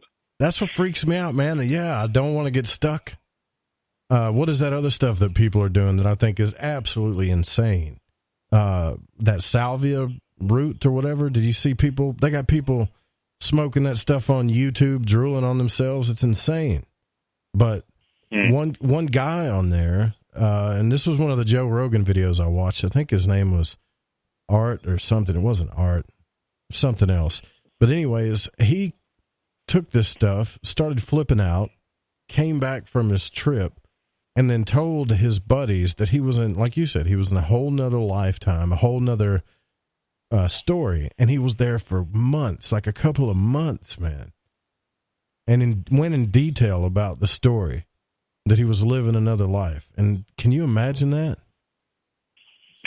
Well, I've had dreams that were like epic and seemed to take days. And I know that they were no longer than 10 minutes because I had them between, you know, pushes of the snooze button. You know, it's like hit the snooze button, have this epic days-long dream that took place in 10 minutes. God, though, man, I just don't want to get. That's the only thing that scares me is I don't want to get stuck. I've always been a proponent don't do it alone. Do it naturally, right? Like astral travel, do the stuff naturally. But I love experiment with consciousness too. I'm just saying. All I'm saying is I'm tempted, right? And I do wonder if people actually do the stuff together on Skype. You know what I mean? All right, so I'm sure they do. I don't think that would be a good idea. But I'm sure they do, though, right? Like, so, yeah, I'm like, Skype DMT parties. I wonder. Yeah, that like might your be friends a thing on the other side, and okay, everybody 3, 2, 1, and they inhale, and then they talk to each other while their headphones are on, right? They got to do that stuff. I bet Gigi does that. He'd probably tell me is he still in here? Sounds like something he would do. But I'm tempted. I want to know. Do you guys think I should do this? Oh, only if I can be there, too. Right. That's what I'm saying. I would say don't do it alone. There's no voice of reason in this room. There's nobody going, no, there's no adult supervision. Don't do it. We should have left Jason on here. You know what he'd say? Hell no, right? Don't do that. You could do it naturally. But I think that's the problem is I yearn to have these experiences again so bad that I haven't had in a long time. The out-of-body experience, traveling to these other realms. Maybe I'm trying to rush it. Maybe that's why I'm addicted to wanting to try it, or not addicted, but tempted, because I'm really tempted. And apparently you can make this stuff pretty easily, right, Mr. Chemistry Lab guy? I can neither confirm nor deny. Yeah, I think it's pretty easy to put together. So is LSD if you can find it's like one of the component parts of that is like super hard to find. I haven't thought about since my college days 20 plus years ago, but supposedly LSD is very easy to make, very easy. It's easy to synthesize and it's cheap. All the components are cheap. But I never tried to do that too. I was hoping at least one of you would try to talk me out of it, but apparently not. No, hell, I'm going to be. I'm signing up to do it too. Why do you think it would be a bad idea, Dan, to do it over like Skype or something like that? I mean, we can't. We still haven't figured out how to astral travel together. I mean, we're trying. I've got listeners that are trying. One of them said they tried to yank me out of bed, but it just ain't happening. Just try again. Keep trying. Get his ass out of bed. No, I'm not saying not to do it. I'm saying that you shouldn't do it alone. I don't think that you should do it alone. I don't think that any journey that but if anybody goes on with chemicals or anything like that should not be done alone. See, just for the safety, because you don't know what can happen. You can have a reaction, and you don't know what's going to happen. So it's good to have. It's just a safeguard. I'm not telling you not to do it. I'm just saying have somebody there to watch your back. So I could be like, Dan, I'm having a panic attack. What do you want me to do about it? I can't do nothing on this end. I'd be on the phone or I'd be dumping your butt into the back of the frickin' pickup and off we'd go. See what people are saying in the chat. One of Joseph K saying, do it. Cynthia's like, don't do it. See? It's the two little angels, right? Go ahead, do it. I mean, seriously, if you're prone to attacks, it's not wise to do it alone. I don't know if I'm prone to it. I'd like to think that I beat anxiety, but the fact that I've had it before makes me wonder if I am prone to it. Yeah, but you're now in exactly. You're now in another state. You're now in another state of mind. Gotta do it on camera, though, for sure. Because I actually with a lot of that would be. Yeah, I wouldn't want to do it on camera either. I would feel like I was being watched in that case. That would probably affect the whole. Doing it with friends is one thing, but having a camera there as sort of like the electronic snoop, I don't think I could. I'd probably get paranoid about that. What are you worried about? What do you look like? You're a beautiful man. Don't worry about it. Yeah. How beautiful I'd be with my eyes crossed and drool coming out. Is that what happens? Do you drool on yourself if you take it? Well, I'm not sure about DMT. But ayahuasca, apparently. Yeah, I heard. Yep. You do ayahuasca and everything. You should be wearing diapers. Exactly. It comes out both ends. Well, here's the thing. These guys, Justin and Paul from, Dream and Jaguars, I want to get them on the show, but because they're in the UK, it's hard to get the times right. But they've really, it's not just a couple of guys that are just, doing hallucinogens. They've really, like Dan says, they take the time to worry about setting and really do it scientifically. But they also make a good point where some of these chemicals are healing people from like post-traumatic stress and, addictions and things like that, which makes it even more tempting, to be honest with you. Got to get off that Mountain Dew addiction. Right. So DMT will do, that's pretty drastic though, to get off Mountain Dew, but you know what I'm saying? That's not all bad. That's what I mean. I'd say the only dangerous part about making your own DMT is the naphtha you have to use, because that's a known, that's bad stuff. Oh, so listen, naphtha, he's already talking about the chemicals, so you do know how to make it, don't you? Step number one. Yeah. Step number one, you have to get your acacia confusa root. Wait, we can get in trouble. Bark. It's actually the bark off of the so. I don't think so. Okay, go ahead. There's two different sources. You can get you can use acacia confusa root bark or mimosa hostilis root bark. You're better off if you can get the acacia tree, because that's 1.5 1.2%, I think. And it's just an extraction using lye, sodium hydroxide and naphtha. But, sodium hydroxide is extremely caustic, and naphtha is, oh, Lord, I just had to look that up. That don't even sound good. Naphtha, that sounds like something you pour in your car. Naphtha's lighter fluid, dude. Yeah, it's a distillate. It's a petroleum distillate, right. But I can't remember if it's a tetragen or, it's one of those things you got to be careful with. Dude, I feel like we shouldn't be saying this, though, even though we can't get, I feel like somebody's going to go try this. You didn't, so, yeah, I don't know. I don't know how I feel about this. I don't know how I feel about dimethyltryptamine. I really don't. I've heard some massive... The God molecule? Mm-hmm. Yeah, the spirit molecule. Like, I've heard some really good things about it, and people's lives have changed. Like, their whole... Like, it reset their subconscious and their mind, and it changed everything for the better. You know what I'm talking about. Rogan goes on about this stuff, and so do other people.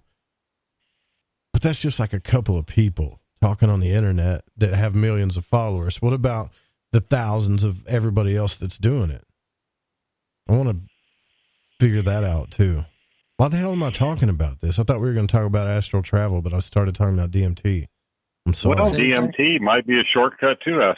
What gets me is so many people have the same, they come back and they have the same experience with DMT. I'm talking about the living geometric solids. There's like a species or a version of, there's some kind of life form out there that they're living geometric solids. Or that's how we perceive them when we're on DMT. And there's all this, yeah, Dawn's right there. The brain makes DMT on its own. But here again, if it was easy to do, everybody'd be sitting in their corner doing their DMT thing. There's always a catch. But it is a natural molecule found in our bodies anyway, unlike LSD, which is, I think LSD was actually derived trying to boost or like a DMT type experience. Well, you know what gave me the idea is, my buddies that they host the Grimerica podcast, a Canadian podcast. Mm-hmm. Well, they have a black budget feed where Darren and another guy, I forget who else is with him, they're doing mushrooms, right? And Graham doesn't do it. He's like the designated driver or whatever. And I got to listen to them talk about their experience as they were going through it. And I got to tell you, it doesn't sound very entertaining at first, right? But when you listen to them try to put their visualizations into words, it was probably one of the coolest things I ever heard. It was a really cool podcast.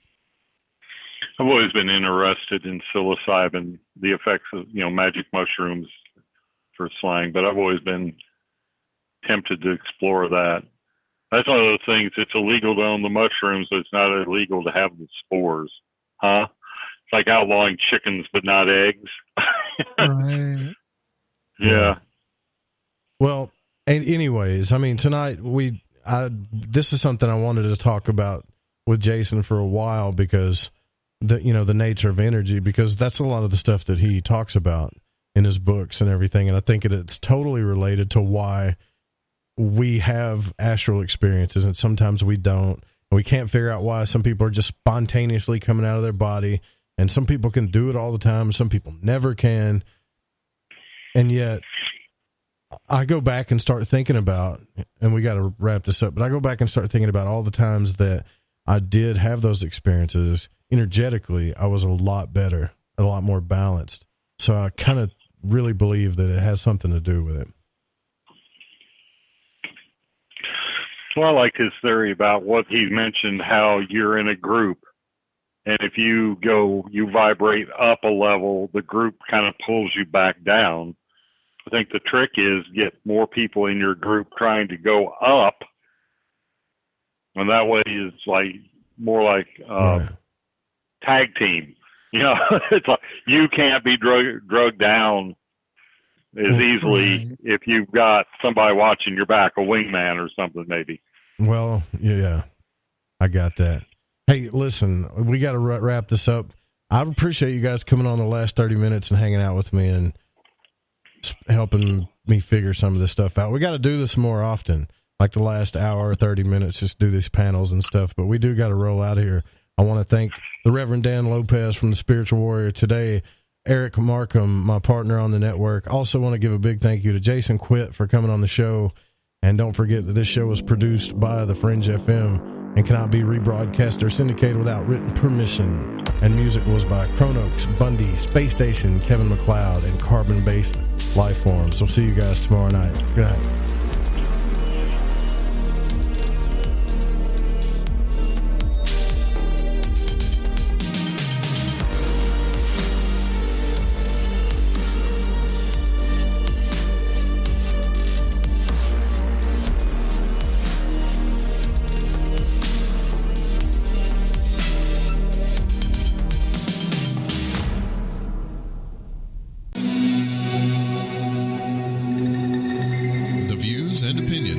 On this program do not necessarily reflect those of the Fringe FM, KTLK Digital Broadcasting, its sponsors, affiliates, or staff.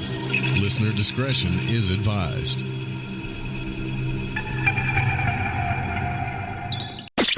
We told you weeknights on the Fringe FM are now even better, and we mean it. Do it live! Where else can you hear the best shows and the best talent? Kick off your evening with our newest host, Alex Exum, live at 7 p.m. Pacific, 10 Eastern. Hang out with me, Joe Roop, on Lighting the Void at 9 Pacific, midnight Eastern. Ryan Gable expands your mind on the secret teachings at midnight Pacific, 3 a.m. Eastern. We're bringing the heat every single night. Fire it up, The Fringe FM. Yahoy there. This is Gigi from Shift Happens. And holy shit, you're listening to KTLK, The Fringe FM. Hey, don't you dare turn that stick.